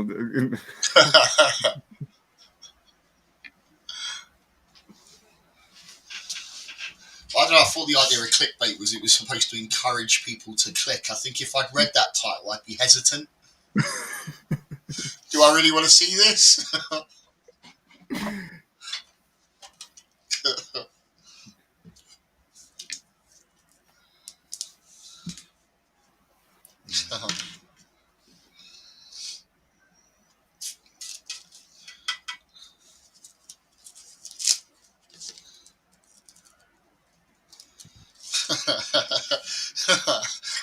Scott, you're not the only one that's caught crabs in Southend, mate.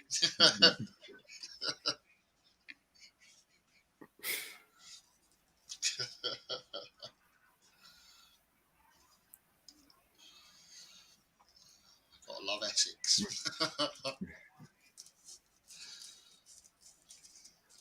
Just from what I know, does anyone leave there without them?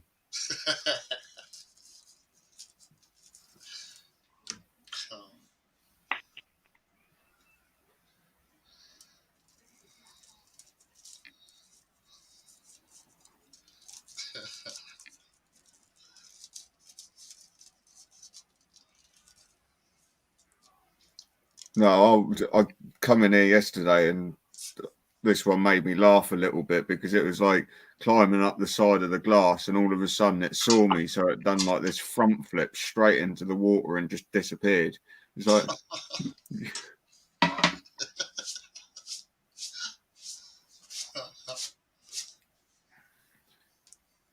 I might see about putting a video out about it. It's all pretty much there, but Sounds like an entertaining little bugger.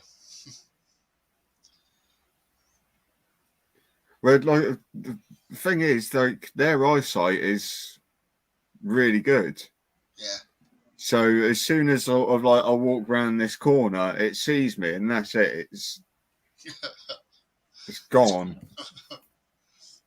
You want to set up a camera on it and walk out the room and see what happens. Oh no, yeah.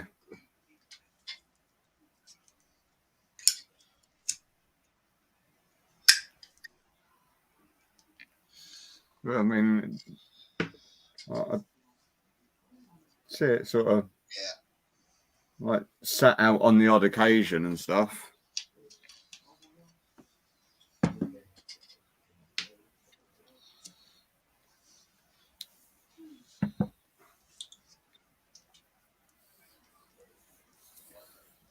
But no, I sort of like obviously I built this thing for it, didn't I?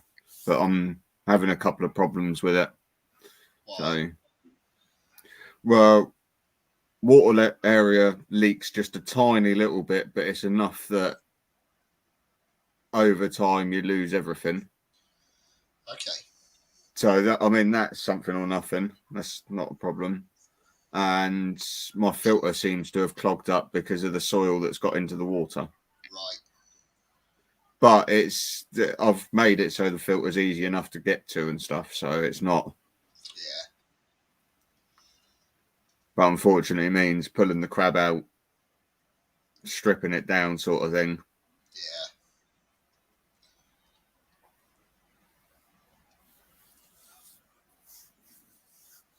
I think I've come up with a solution on how to do it, but it's just getting round to it, basically. Yeah. So what would you do differently if you were going to scratch build that again?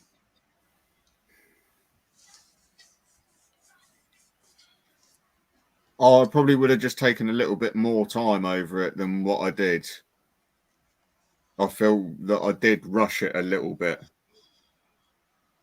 I mean, obviously, I've only just started making backgrounds. I mean, I've only made one other than this one, so I'm still obviously like learning stuff with it. But I mean, other than that, I mean, the actual waterfall that I've got going in it, when I set it up, looked great. And before I had the crab in it, it was sat there running for best part of a month before the crab moved in. Yeah. And, you know, filter was working perfectly fine. As I say, it's only since the crab moved in and threw all the dirt in there. Yeah. So I kind of made the mistake on obviously having it as too much of a soil over sand mix. Yeah. Just obviously where it burrows down, I wanted the burrows still to hold shape. Yeah.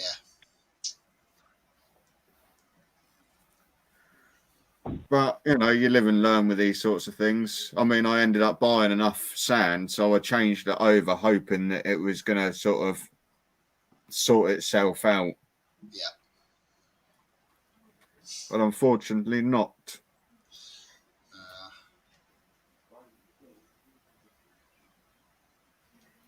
But, you know,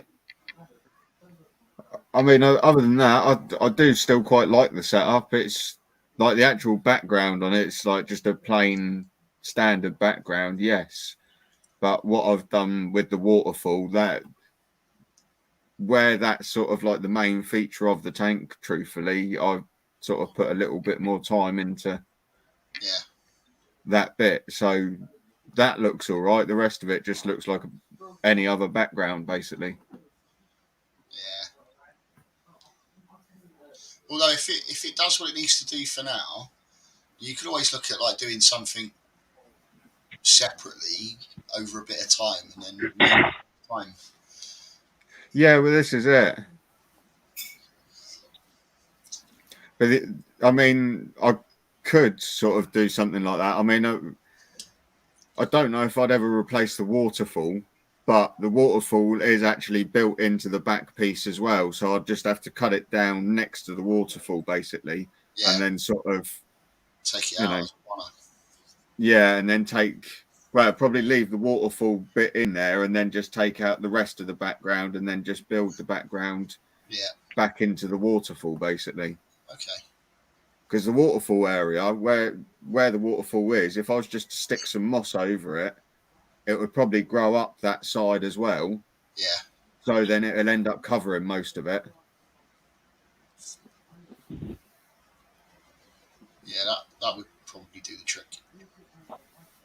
So that would be obviously that side covered, because obviously it's going to get the moisture from, you know, the waterfall. And as long as obviously the water area is always topped up, then I've got no issues, have I? No, I suppose not. Because obviously the moss is going to be taking that moisture or the water from the water area. Waterfalls cause the water to evaporate quicker anyway, so. That, and it's got a heat mat on the back, and it's sat over the radiator as well. So generally at the minute during the day it's sat about 27 degrees. Yeah, so that's going to evaporate off quite quickly anyway. So you'll always be topping that up either way. Yeah. But generally I've got like 10 to 15 litres of water on standby, sat, you know, waiting to be used. Because I like to have my water sat around for 24 hours with tap safe or repti safe or whatever, something used in it, basically. Yeah, we started doing that with all of them, because obviously when you keep frogs and stuff like that, you can't use straight tap water to spray them down and stuff, because chlorine, like, it can soak through the frog's skin. They absorb moisture through their skin.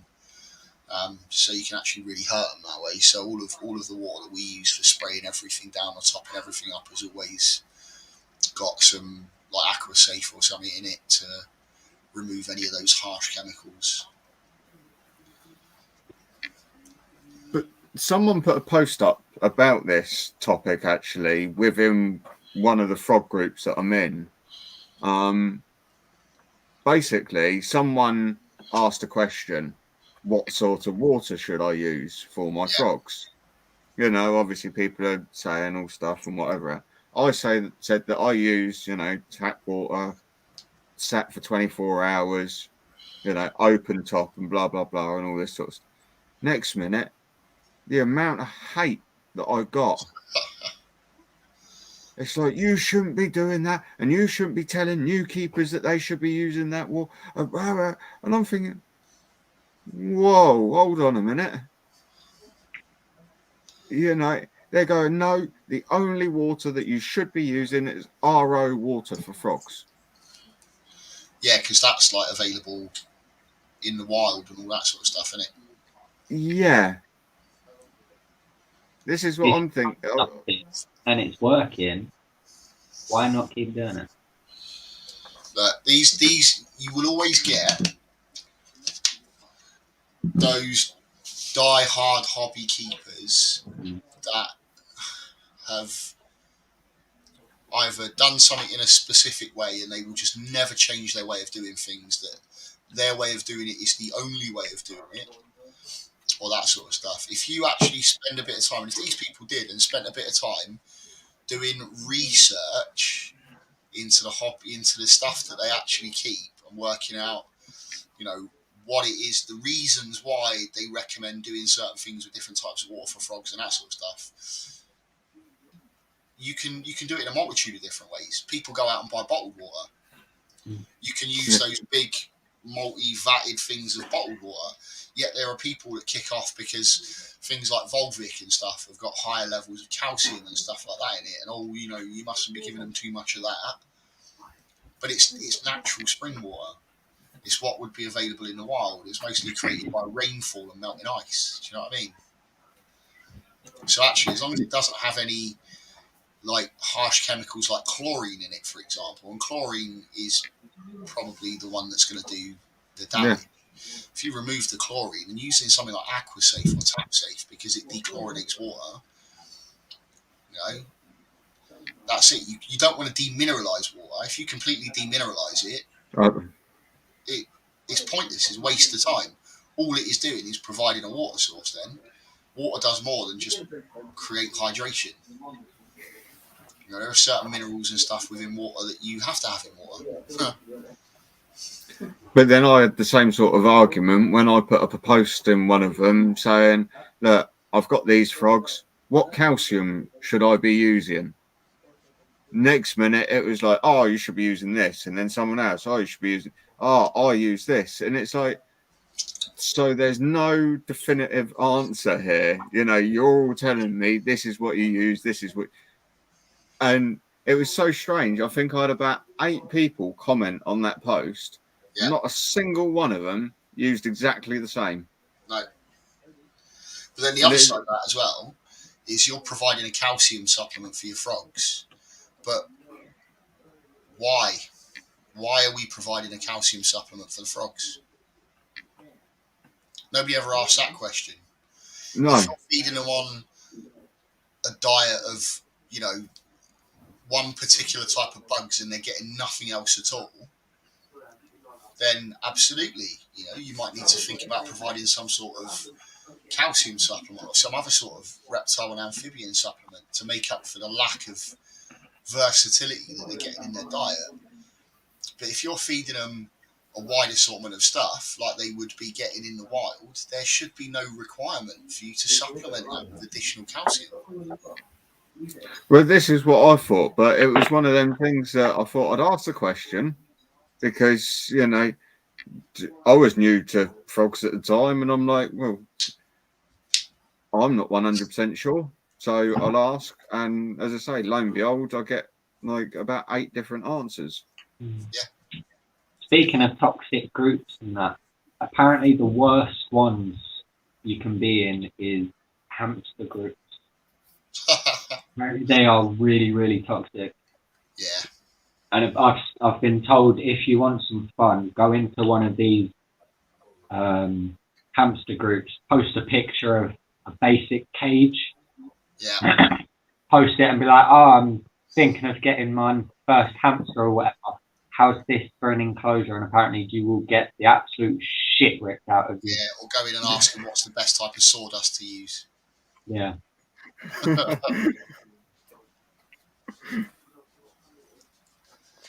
Yeah, you will get. I've been tempted to do it one day just for a laugh.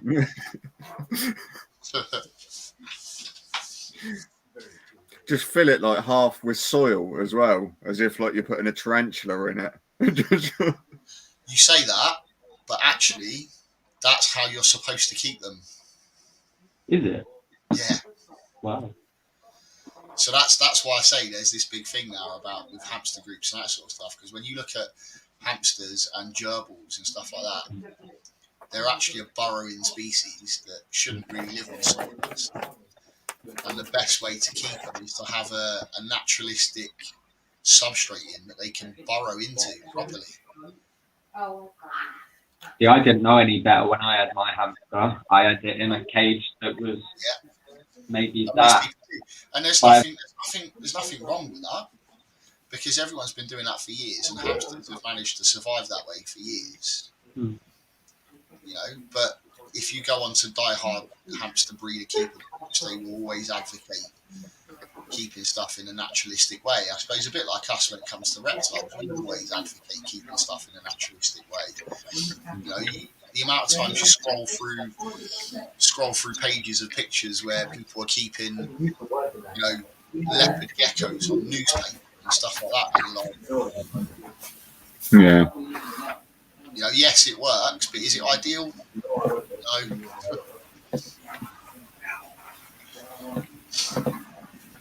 So it's one of those things. Say again? Got instead I'm doing it now. I just started in hamster group. So we've lost Scott now. He's gone.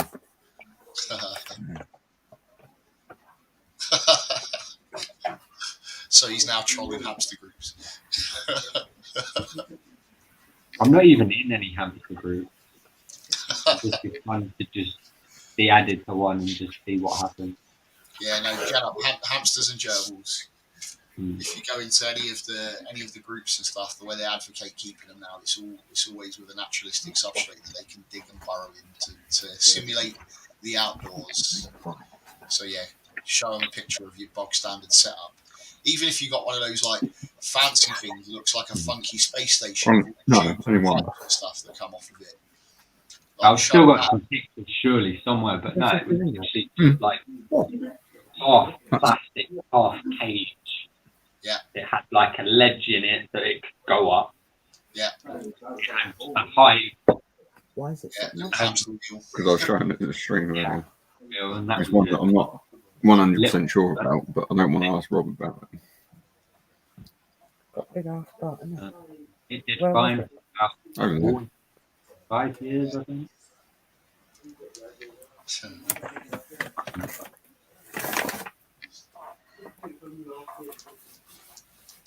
You want two fucking sweets? You done one? Mm. Come on, I want to see enough one, then I'll go. He's not doing another one. Lovely. Yeah, so many bottles. Yeah, but he's not doing one tonight. Your fans are getting disappointed, Stefan. What? Said your fans are getting disappointed. They were hoping they were going to see more from you in terms of chili challenges tonight. I would have done 2 of them if the first one hadn't have done what it did. Sorry, but Oh God, here we go. too late now to do another challenge. He messaged saying that he's at work. Meant to have the day off, but Got called in. I think they're taking Scott's on trolling hamster groups. the same thing, right? Huh? Well, apparently now, like they've been- Stefan was just saying that If you go onto like a hamster or gerbil group and like Oh, post wow. just a Scott, normal stand by, standard buddy. cage, they go absolutely nuts and like rip into you and stuff. So he's just That's brilliant. ripping I it love in the that. tree. Taking gerbils.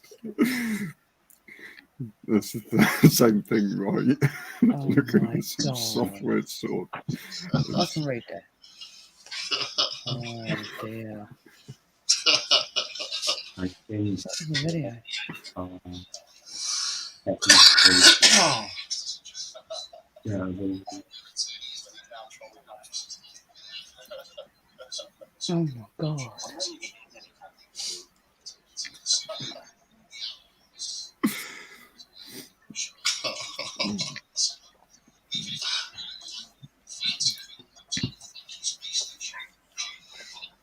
oh no.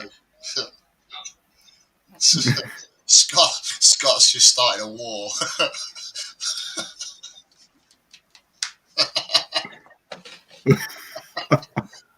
Worst hamster cages. has it been posted? Oh, it has been posted. Yeah, it's just pending now. Yeah, but will it be approved? The question. Hello, Andrew. I love the way he's written that post as well, because it's not like obviously a troll post. he's gonna get slaughtered. I've been worst hamster cages on Google, by the way. Oh, hi there, Angel. Hi, Wayne. Has Sarah come to see you? No, think she's she's getting sleeping. her head down with the boys, I think. She took them up to bed. I've not heard anything since. They're pretty cool. The black ones be quite nice for water things. Water dishes. I'm just saying. They're fly on the wall for that post. Oh, wow. Scott, you need to keep us updated, buddy. Whenever that Oh, he's invited me to the group. Yeah. In the group. Where's your post?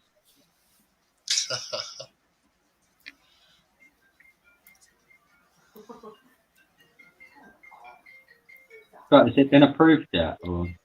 No, well, No. it says pending on the picture that you sent through. So I guess it's just waiting on one of the admins for that group seeing it and being like, this is a good question. Not. Yeah, and wait to see how many admins slate you first. Yeah. They're either going to look at that and go, yeah, fine, you can have that. Or they're going to look at that and go, holy crap, this is going to start a war. Do we even bother putting this on the page? Are you for real? Looking at getting hamsters. Technically, I think they're gerbils, but they're the same thing, right? Legend. What, before you kill them? Yeah. Scott's actually turning into a troll tonight. I'll let you know something. He's like, fuck it, I'm off to join more. No one knows the spider yet. No. Pick up your head. No, I've already put it out. The things we do to keep ourselves amused, eh? Should have been right if you just slid that in like with a bit of string pulling. Where's the fancy light? Have you even lit it up? Put it on. Because I can't see it. Oh.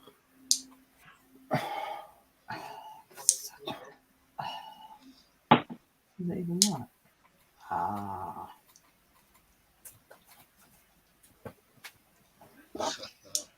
No, you can't see it. No, I didn't think you could. That's fine.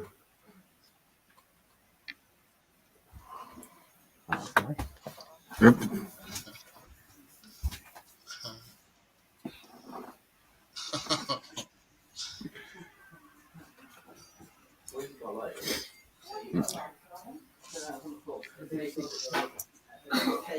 This is going to get to the point where it's now We will continue this in 2 weeks' time.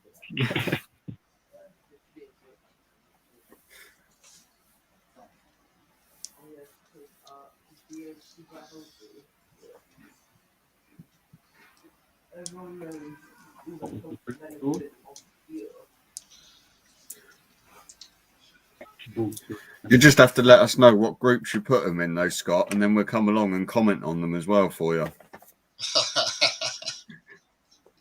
I think this looks really good and can't see any problems. Right. In their about group description, it says a group about positive hamster care in the small animal community. We are tired of seeing toxic admins and belittled over simple questions about care and advice. If you come to us for help, we are happy to advise and suggest in a calm and positive manner. That actually sticks. Let's see if they stick to their own ethos.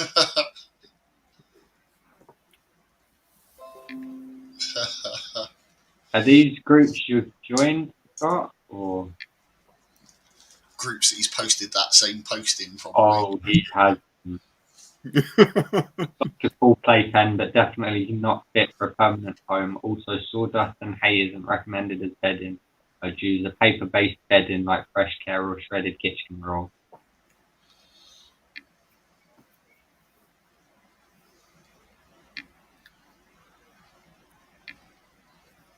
This is going to get good.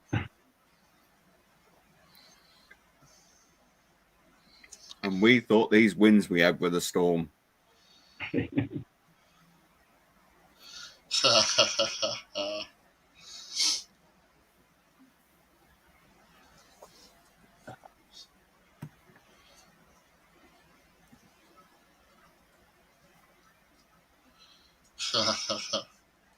There's the first one. Okay, that's not bad. It's a fairly positive post.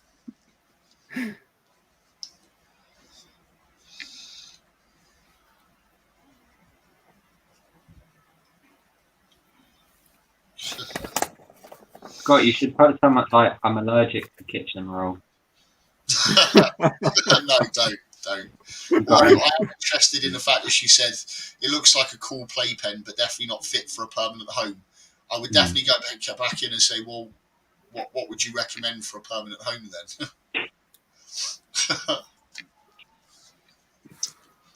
And I use shredded speeding because I won't be able to get newspaper. Use a paper-based bedding like Carefresh or Shredded Kitchen, and then she started commenting on paper bedding, like, oh, I heard that paper was like really susceptible to getting mouldy when it's. Have you seen what he's replied to her with? What? Can I use shredded speeding tickets as I won't be able to get newspapers to shred till I'm paid?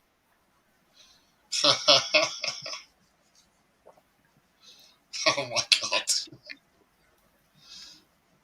Oh my god.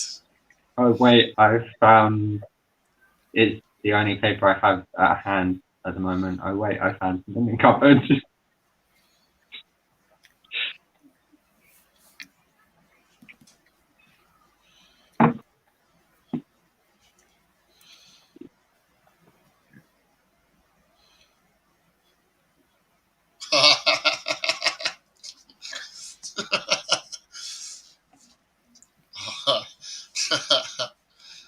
That's the only one I can see.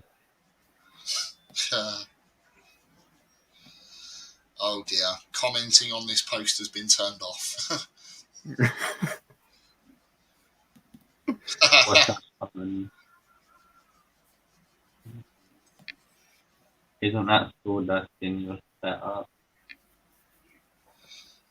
Oh dear.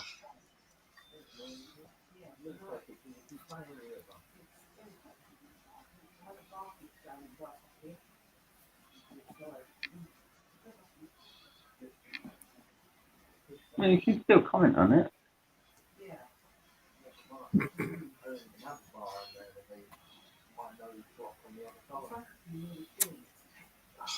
That's a very good point. Isn't that sawdust in your setup? Yes, it is.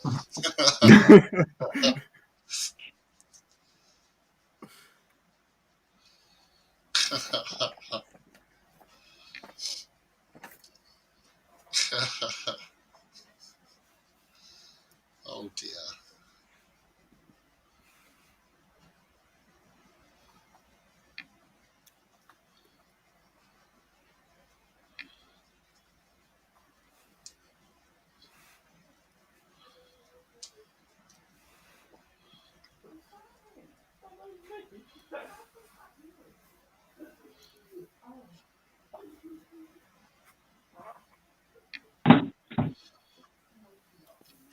Oh my god.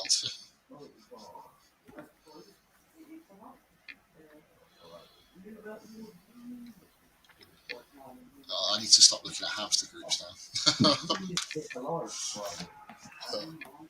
I'm just waiting for this one to reply to him. Which one's that? The one, isn't that set up?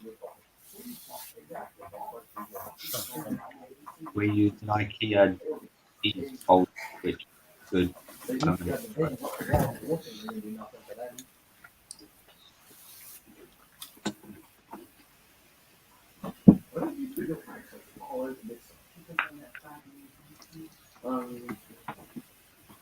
I think you might have picked the only nice hamster group out there.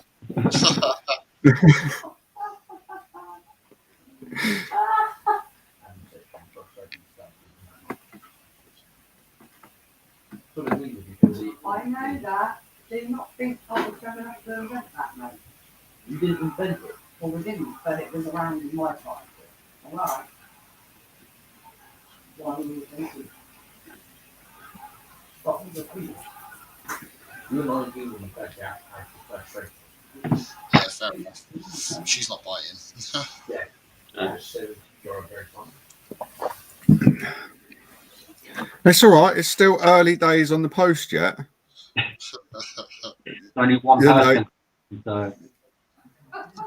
You know, by the morning, that'll be it. You go to bed, wake up, and oh my. Give it time. Message after message after message. And they're like, oh. You can't be serious. How is she not clocking that I'm full of shit?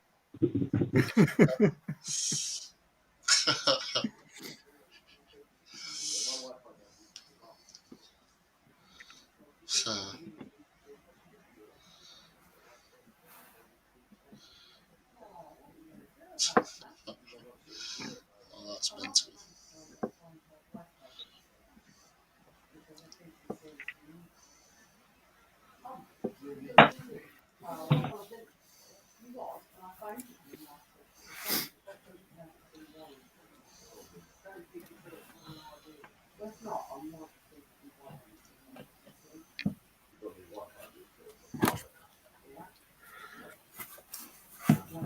No, I've just got to have a look. You know, Scott typed in worst cages, so I've just got to see what else comes up. Just because.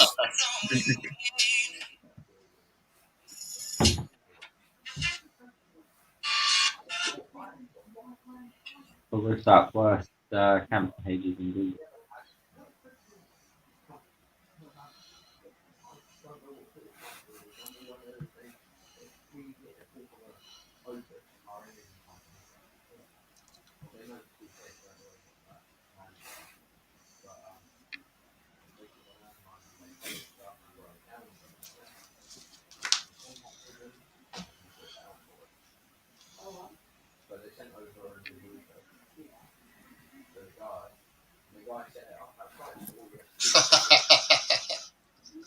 God, you should have put that picture up. I think they have probably clocked him if that was if you put that one up. Oh, what's wrong with that? I saw that. Oh, that's hideous. Hey, how you doing? Not too bad here, thanks. How are you? You're sure they're not meant to be birds?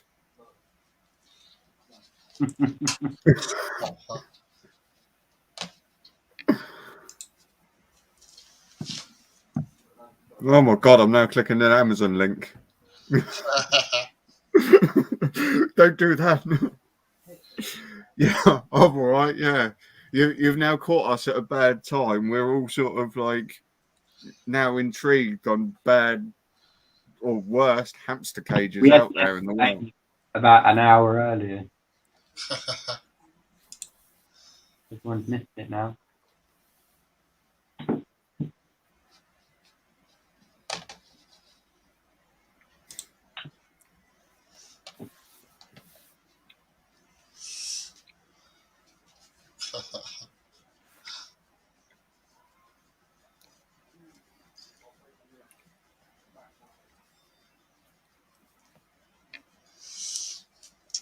Oh dear. So that's Scott's entertainment for the rest of the evening sorted. The rest of the evening, the rest of the week. How long before he gets bored of trolling people on there? No, it's Scott, he won't. Oh.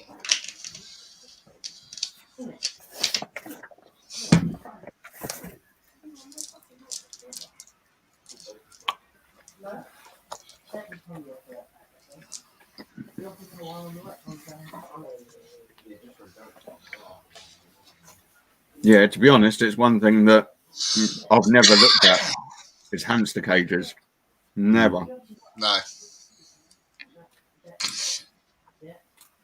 I mean, I think when I was a kid, we used to have a hamster, but I've not ever really considered keeping them as pets. No.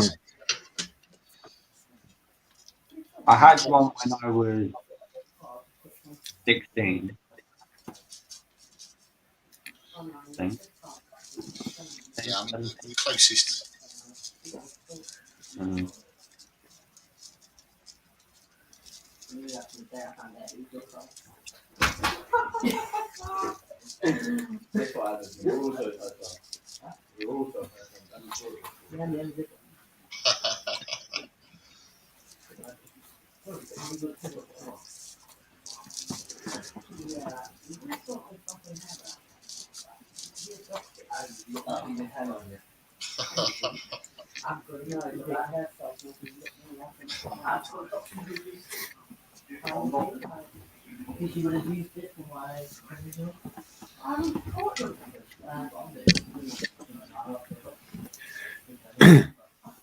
Yeah, a friend of mine actually, back when I was living in Southampton, literally kept like, I think it was half a dozen rats in a big 6 foot long fish tank. Yeah. I mean, it was like, I think about 2 foot deep as well. So it weren't, but even still. That was what I had my hamster in. Okay.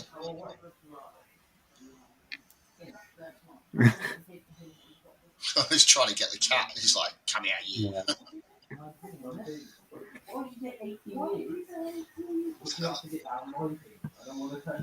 Yeah, like I say, with that sort of stuff, I've never really considered keeping it as a pet. We've got the Maltese and the rats that we breed for like reptile things, but other than that, Yeah, it's never something that I've looked into or wanted, really. Yeah, I wouldn't get another. And I'm lucky Phoebes hasn't thought about it yet. So we keep her onto spiders instead. It's easier. Yeah. I know where I stand with a spider. I don't with a furry thing.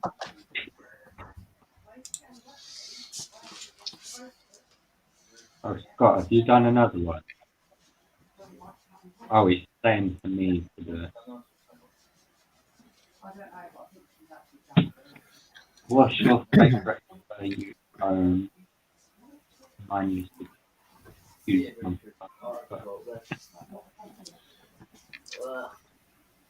I don't know. Favorite invert I own in a minute. Probably one of my scorpions. I've only got T's and a scorpion, so it'd have to be a T. My favourite T that I've got is a T Arminian. So, Yeah. And we've got a few different inverts here, but I don't know if I could pick a favourite. Hmm. Different. it all depends on the day. Yeah. So I think so. Is there- I have my favourite. I have my favourite tarantula. I have my favourite non-tarantula spider. Hmm. I then have my favourite,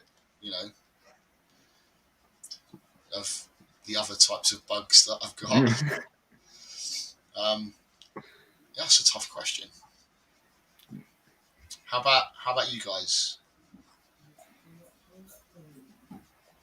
What are your favourite inverts within your collections? Like I say, for me, it's some of my desert species of scorpion.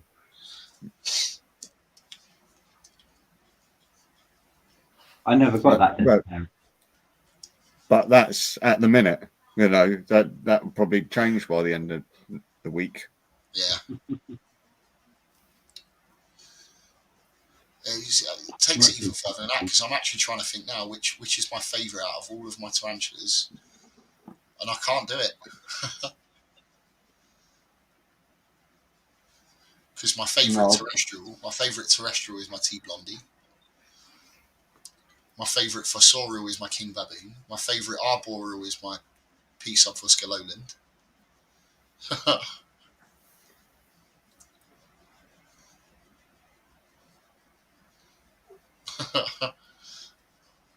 There's one from each little subgenre within there. But that's it. I mean, I couldn't tell you my favourite terrestrial because I don't generally look a lot at terrestrials. I like arboreals. So Yeah.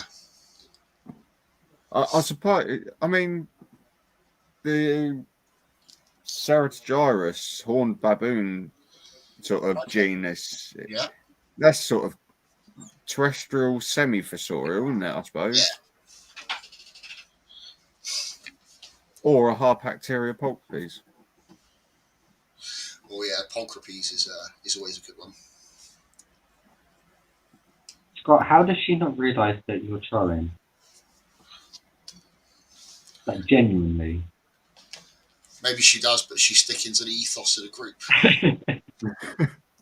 Asking if you need UV for a hamster. Scott's trolling hamster groups.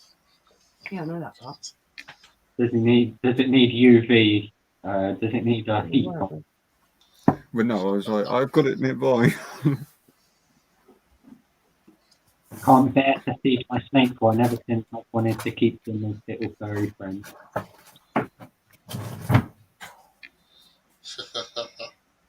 What's this? It was frozen. You're just saying you got one, but it came frozen. Can you thaw it out? Will it be okay?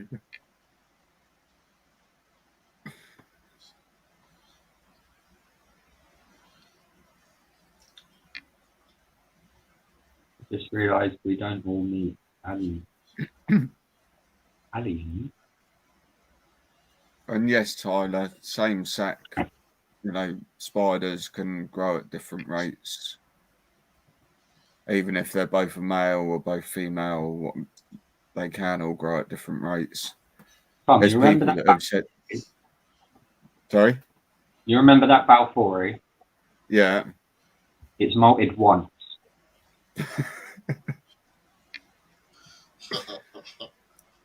It's gone on hunger strike. It's eating. It's not eating, but it's only molted once. What can I say? I picked you a good one. Sorry, what's this one we're talking about now? The Balf that I sent him. Ah, right, okay. How big is it now? Right. Had how many months? I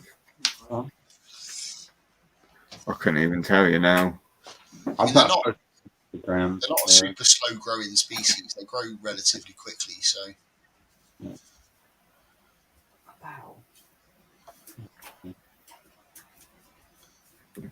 No, Scott, I don't want to be imagining people lay an egg sac with multiple children in it. What, No. you're smoking, Scott? Wow.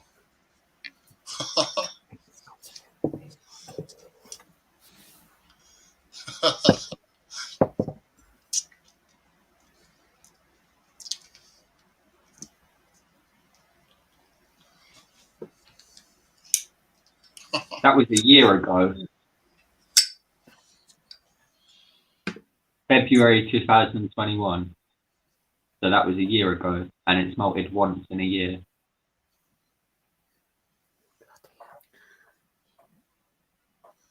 And I couldn't tell you the last time it malted with me because it was in a communal. So Exactly. the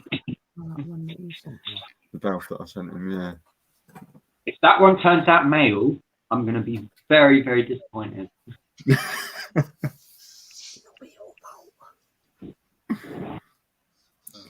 Unfortunately, they were all pretty small, so I couldn't tell you what was what.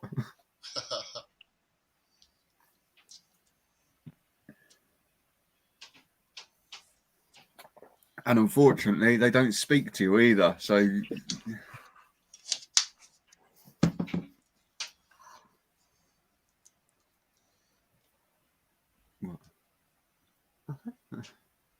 was just like a little conversation. I was wondering what it was. because it's heat underneath. Yeah, I know. I do. I kind of realise that.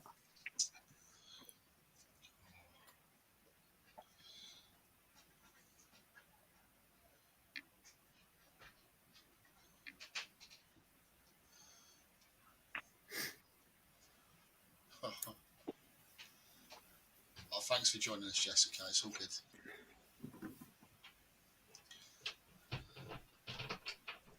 You know, if I join the stream, there's going to be some fun.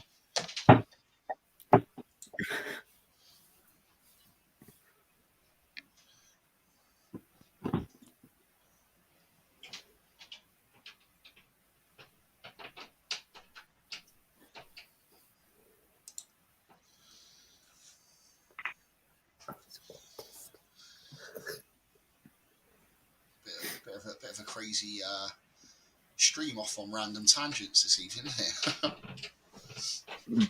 Did end up going a bit like that, yeah. uh, Gone random. Sounds like it with a fucking hamster thing.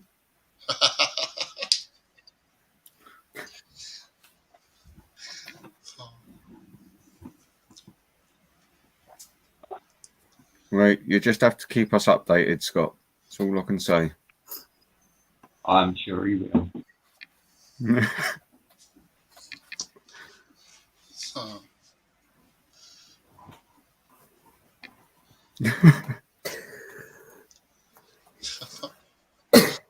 Oh dear.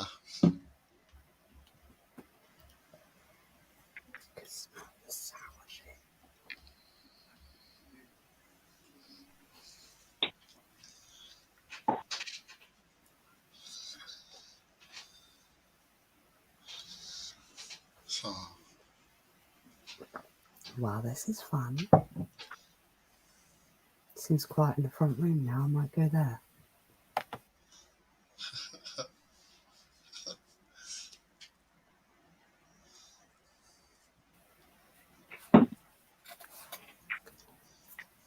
You were in a different room last week, and everyone thought the shelf had come down. But that's why I thought I'd clarify it this week. You know, it is still there. Yeah, less problems with the internet this week, seemingly. Because I did find it over there, and now it's up there, and that'll probably end up thrown away.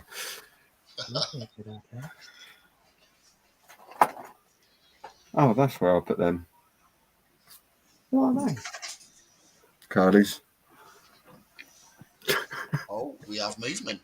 Hello. Hello, my darling. My answer? You alright? Have a nice nap, yeah? Yes, thank you. Hello, Sarah. Hello. Are you doing? You alright? Yeah, and yourself? Angel's come to say hello. Come on. Hi, I am not getting on. I just got out of bed. That's all right. No, my chance. There's like 3 of us here. Just... Oh! Hi. How you doing? Oh yeah, I'm in for it now. Yes, you are.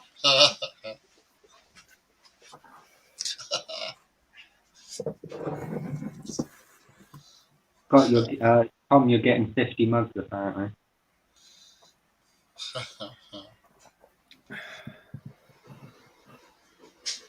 Got sending you 50 mugs. Yeah, it's going to get to a point where you can't fit any more on that shelf, which means, I was going to say you have to hang them off of hooks on the bottom. But then Yeah.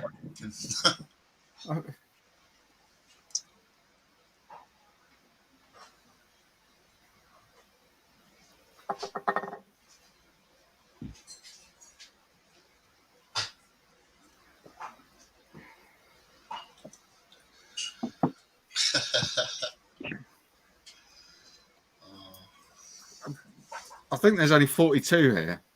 Oh, So Only. Clearly don't need 50 more. have to put up another shelf. no, I just have to clear this one up here. Almost 50 up there. How many of them do you actually use for tea and coffee?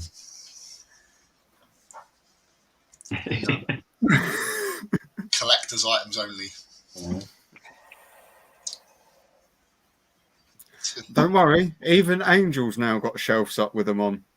So it's not just me anymore. Yeah, but mine ain't all spider ones. And I use mine. Not the ones on the shelf, you don't. I might swap them around. Yeah, see? Look, that one right there. Do you think I'd get away with using one day and putting it back without him noticing? Yeah. No, I'd notice the scratch marks in the bottom of it. No, you wouldn't. No, you really wouldn't. You'd never know. How often do you get them down to give them a good dust and a wipe over? When I eventually get them down to do a rearrange and get them all up. That's why these two are still here, because I haven't sorted it out. It's still. Oh, so we still got a little bit of height we can. Oh yeah. There's still, plenty of room over this end and a bit in here and a bit more. So I said you missed out on it because you've got the original first generation stone circle one up there, but you've not got the new one, have you? Not yet, no. No. No, I've been very sort of slack with mugs lately. For good reason. No, even when going to the last two shows now, I haven't even picked one up.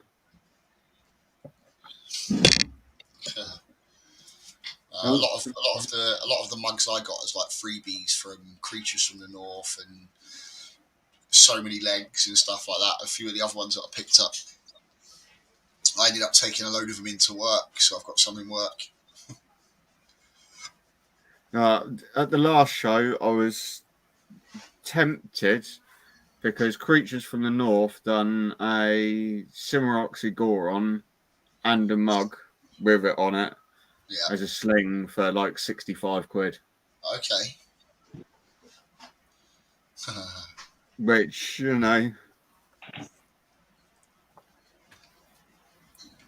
but no, I didn't. No. Tempted though, I bet. Yeah. Well, like I said to Angel, it was sort of that, or it was the two £30 mystery boxes that I got. Right, I'm going to shoot on my tablet. Right. Okay, buddy. Well, as always, it was a pleasure. It's always of course. We'll do another one next time. Yeah. We'll see. But, yeah. Look forward to it. I'll be in the chat. So, but yeah, gone 11 o'clock now. I know I haven't got to get up early, but I do still need to have something to eat, so I'm going to call it a night soon. Tom started to look a little bit tired, and I know Tom starts a lot earlier than I do. So. And Angel says to Sarah to check her messages. Oh, okay. Alright, yeah, I'll be in the chat. Okay. Yeah, no worries. Cheers for coming on. See you later, dude.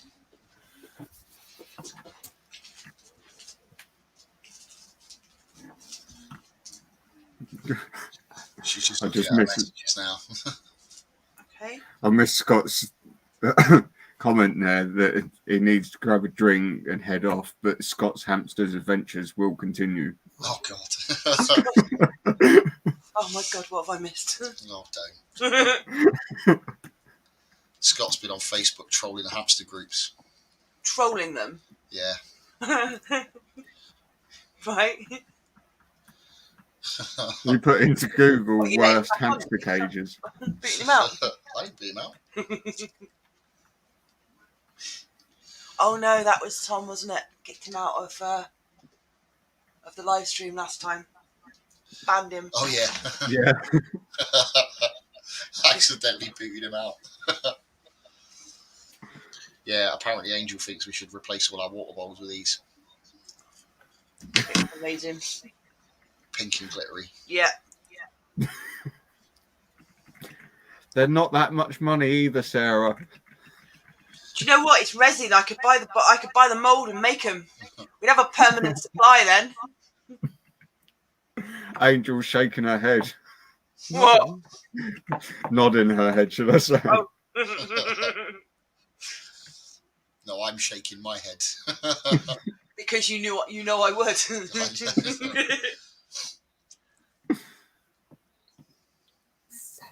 She keeps every time she does a rehome or something like that. If it's one that I've not got round to doing, and she's like, "Oh, I think I'll rehome this today." She likes to sneak in some fake flowers and stuff like that. Yeah, I hate it as well.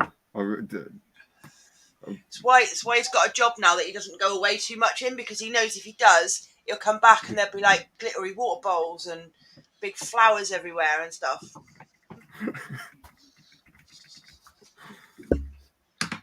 It was fun for a little while till the lights stopped working properly, because I'd come home and I'd have put all the lights on pink.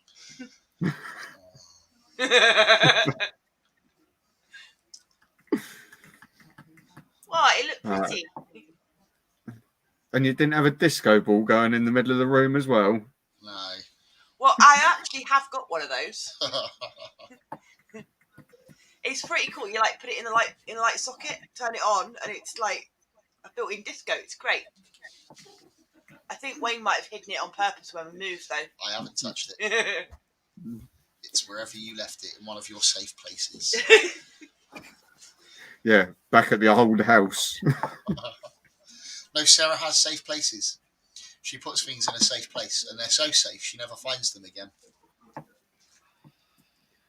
This is that whole thing that we were talking about with earlier about filing stuff. My boss files it in the bin. It's safe. It's at the dump at that point in time, so you know where it is. Just you ain't going to go get it. No.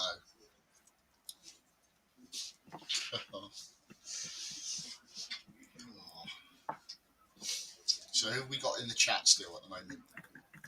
I think it's just Stefan and Tyler. So we've got 5 watching apparently at the moment. Oh, it's Tyler in. Hi, Tyler. Where is she? Stefan. I think Scott's bugged out, unless he's still listening in the background.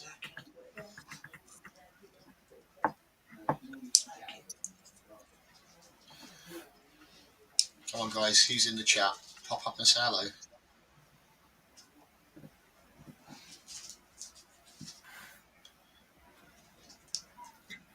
There's me while I'm waiting, spinning a spider on the desk doing cartwheels.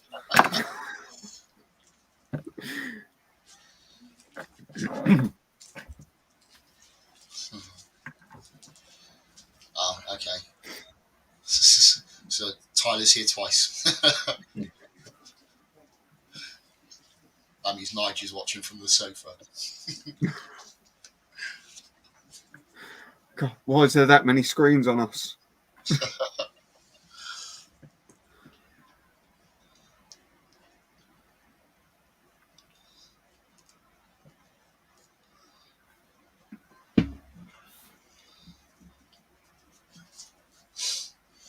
So what's your work week looking like? To be honest, I don't know, because I never get told from day to day. It's sort of like turn up in the morning, there's your job. If it rolls over to the next day, then you know what you got for the next day. But other than that, that's it. I always work it on that the reason they don't want to tell you is, one, they don't know who's going to be turning up the next day, and two, that, you know, if they tell you, then they think that you're not going to turn up the next day. Brilliant. Hey Tony, how you doing? Evening.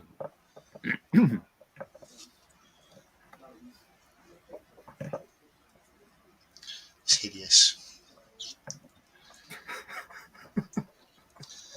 I think she's still trying to convince me on these pink and glittery water dishes. It's not happening. Well, you just have to, make one then, Sarah, and just slide one in somewhere. Don't tempt me, I would. Stop encouraging her. Like I say, generally, it's not me. It's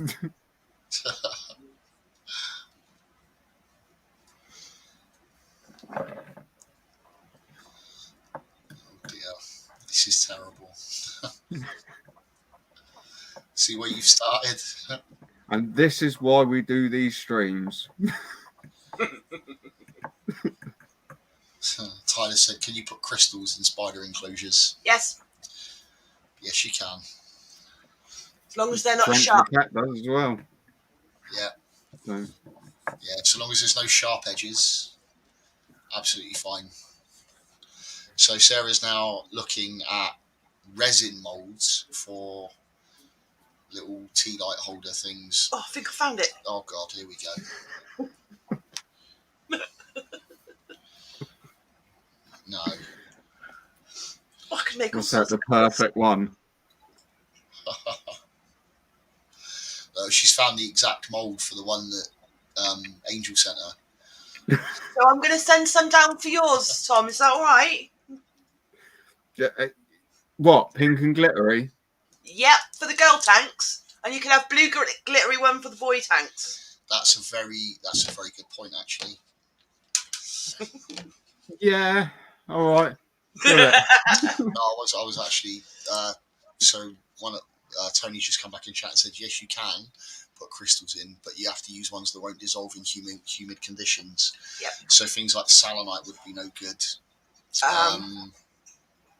Yeah. So anything with a Mohs hardness of probably about 6 or over. So what does that rule out? Pretty much. Calcite. Anything from the calcite selenite. family. Selenite. Yeah. You would want to be careful with things like malachite as well, because malachite's toxic. Okay. So anything. That's the greeny coloured banded one, isn't it? It is, yeah. So it can. I can't remember what it contains. I've not been up long. Some of them, anything that you can use in water, when you drink it, you can use in spider enclosures. Cool. There we go. Thanks for that, Tony. That was a good question and a good point that you raised there.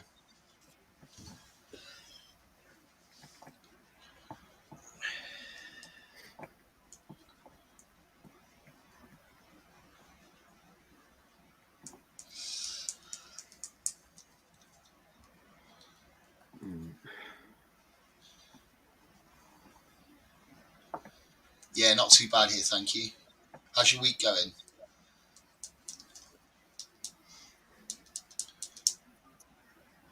Everyone survived Storm Eunice last week, yeah?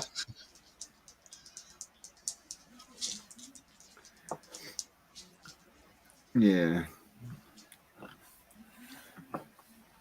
This, you know, it just makes me laugh still with it. It's like just up the road from us, there's 3 cars being crushed by trees, and Yeah. Like I said, most of the damage and stuff at this end has all been fairly sort of minimal, with the exception of a tree that came down at front at camp and caused a little bit of a drama.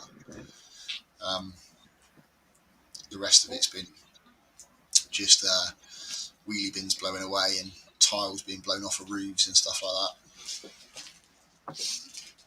A few trees down. yeah, we had a bit. Like I say, Sarah was clever enough to take the cover off of the gazebo, so we didn't lose that. Explain that it covers the rabbit. Yeah. Well, yeah, so the gazebo covers the rabbit hutch in the garden, so Could have lost the rabbit as well. yeah. Yeah. That's sort of quite tucked away, and luckily enough, where our garden's quite small and quite enclosed in terms of walls and fences either side, it wasn't quite so bad in there as what it could potentially have been if it was a bit more open.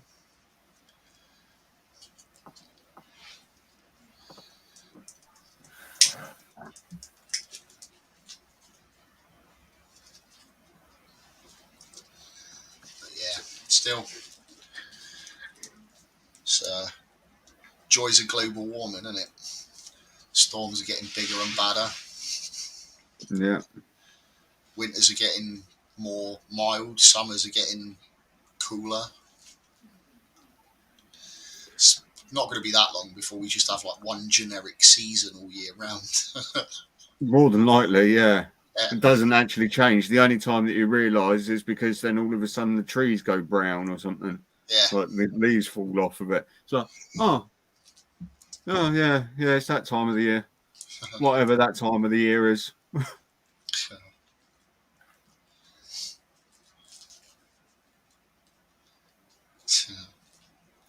Still. Yeah. We've had a few sort of like mini tornadoes and stuff over here already, haven't we, over the last few years? Nothing quite as devastating as what they get in the States in places like Kansas and stuff like that. But Oh no. you know, we have had a few like mini tornadoes, and we do get some off the coast actually. Get some little water spouts and stuff pop up every now and again. Not generally enough to lift like a house up somewhere, but Relocate your shed quite nicely there. yeah, maybe a small hamster. Yeah, well, Sarah, they could probably relocate a small shed quite nicely. Yeah. We had some in one on Torquay. Yeah, that's living on the coast when you were down there. You got to see lots of like really horrific weather. Oh, do you know what? There's nothing better than the storm when you're by the sea. It's just like, I don't know. The people who get swept away by some of those waves might disagree. desperate enough to be that close to it, aren't they? If you've lived there for that long, you should know. Don't go on the beach when there's a storm. Just common sense, really. Right, it's getting to that time of night again. Are we gonna call it a night and back again in a couple of weeks? We should hope so. Absolutely. Awesome. Well, for the guys that left in the chat, Tyler, Tony, Stefan, if you're still there, thanks for joining us. It's been awesome having you guys in. We're going to call it a night now, and we will be back 8 o'clock on Tuesday in 2 weeks' time. So until then, we'll see you later. See you all again soon. Enjoy the rest of your week, everyone, and have a lovely weekend. Tom, chat to you later, dude. Yeah. See you soon. Ta-ra.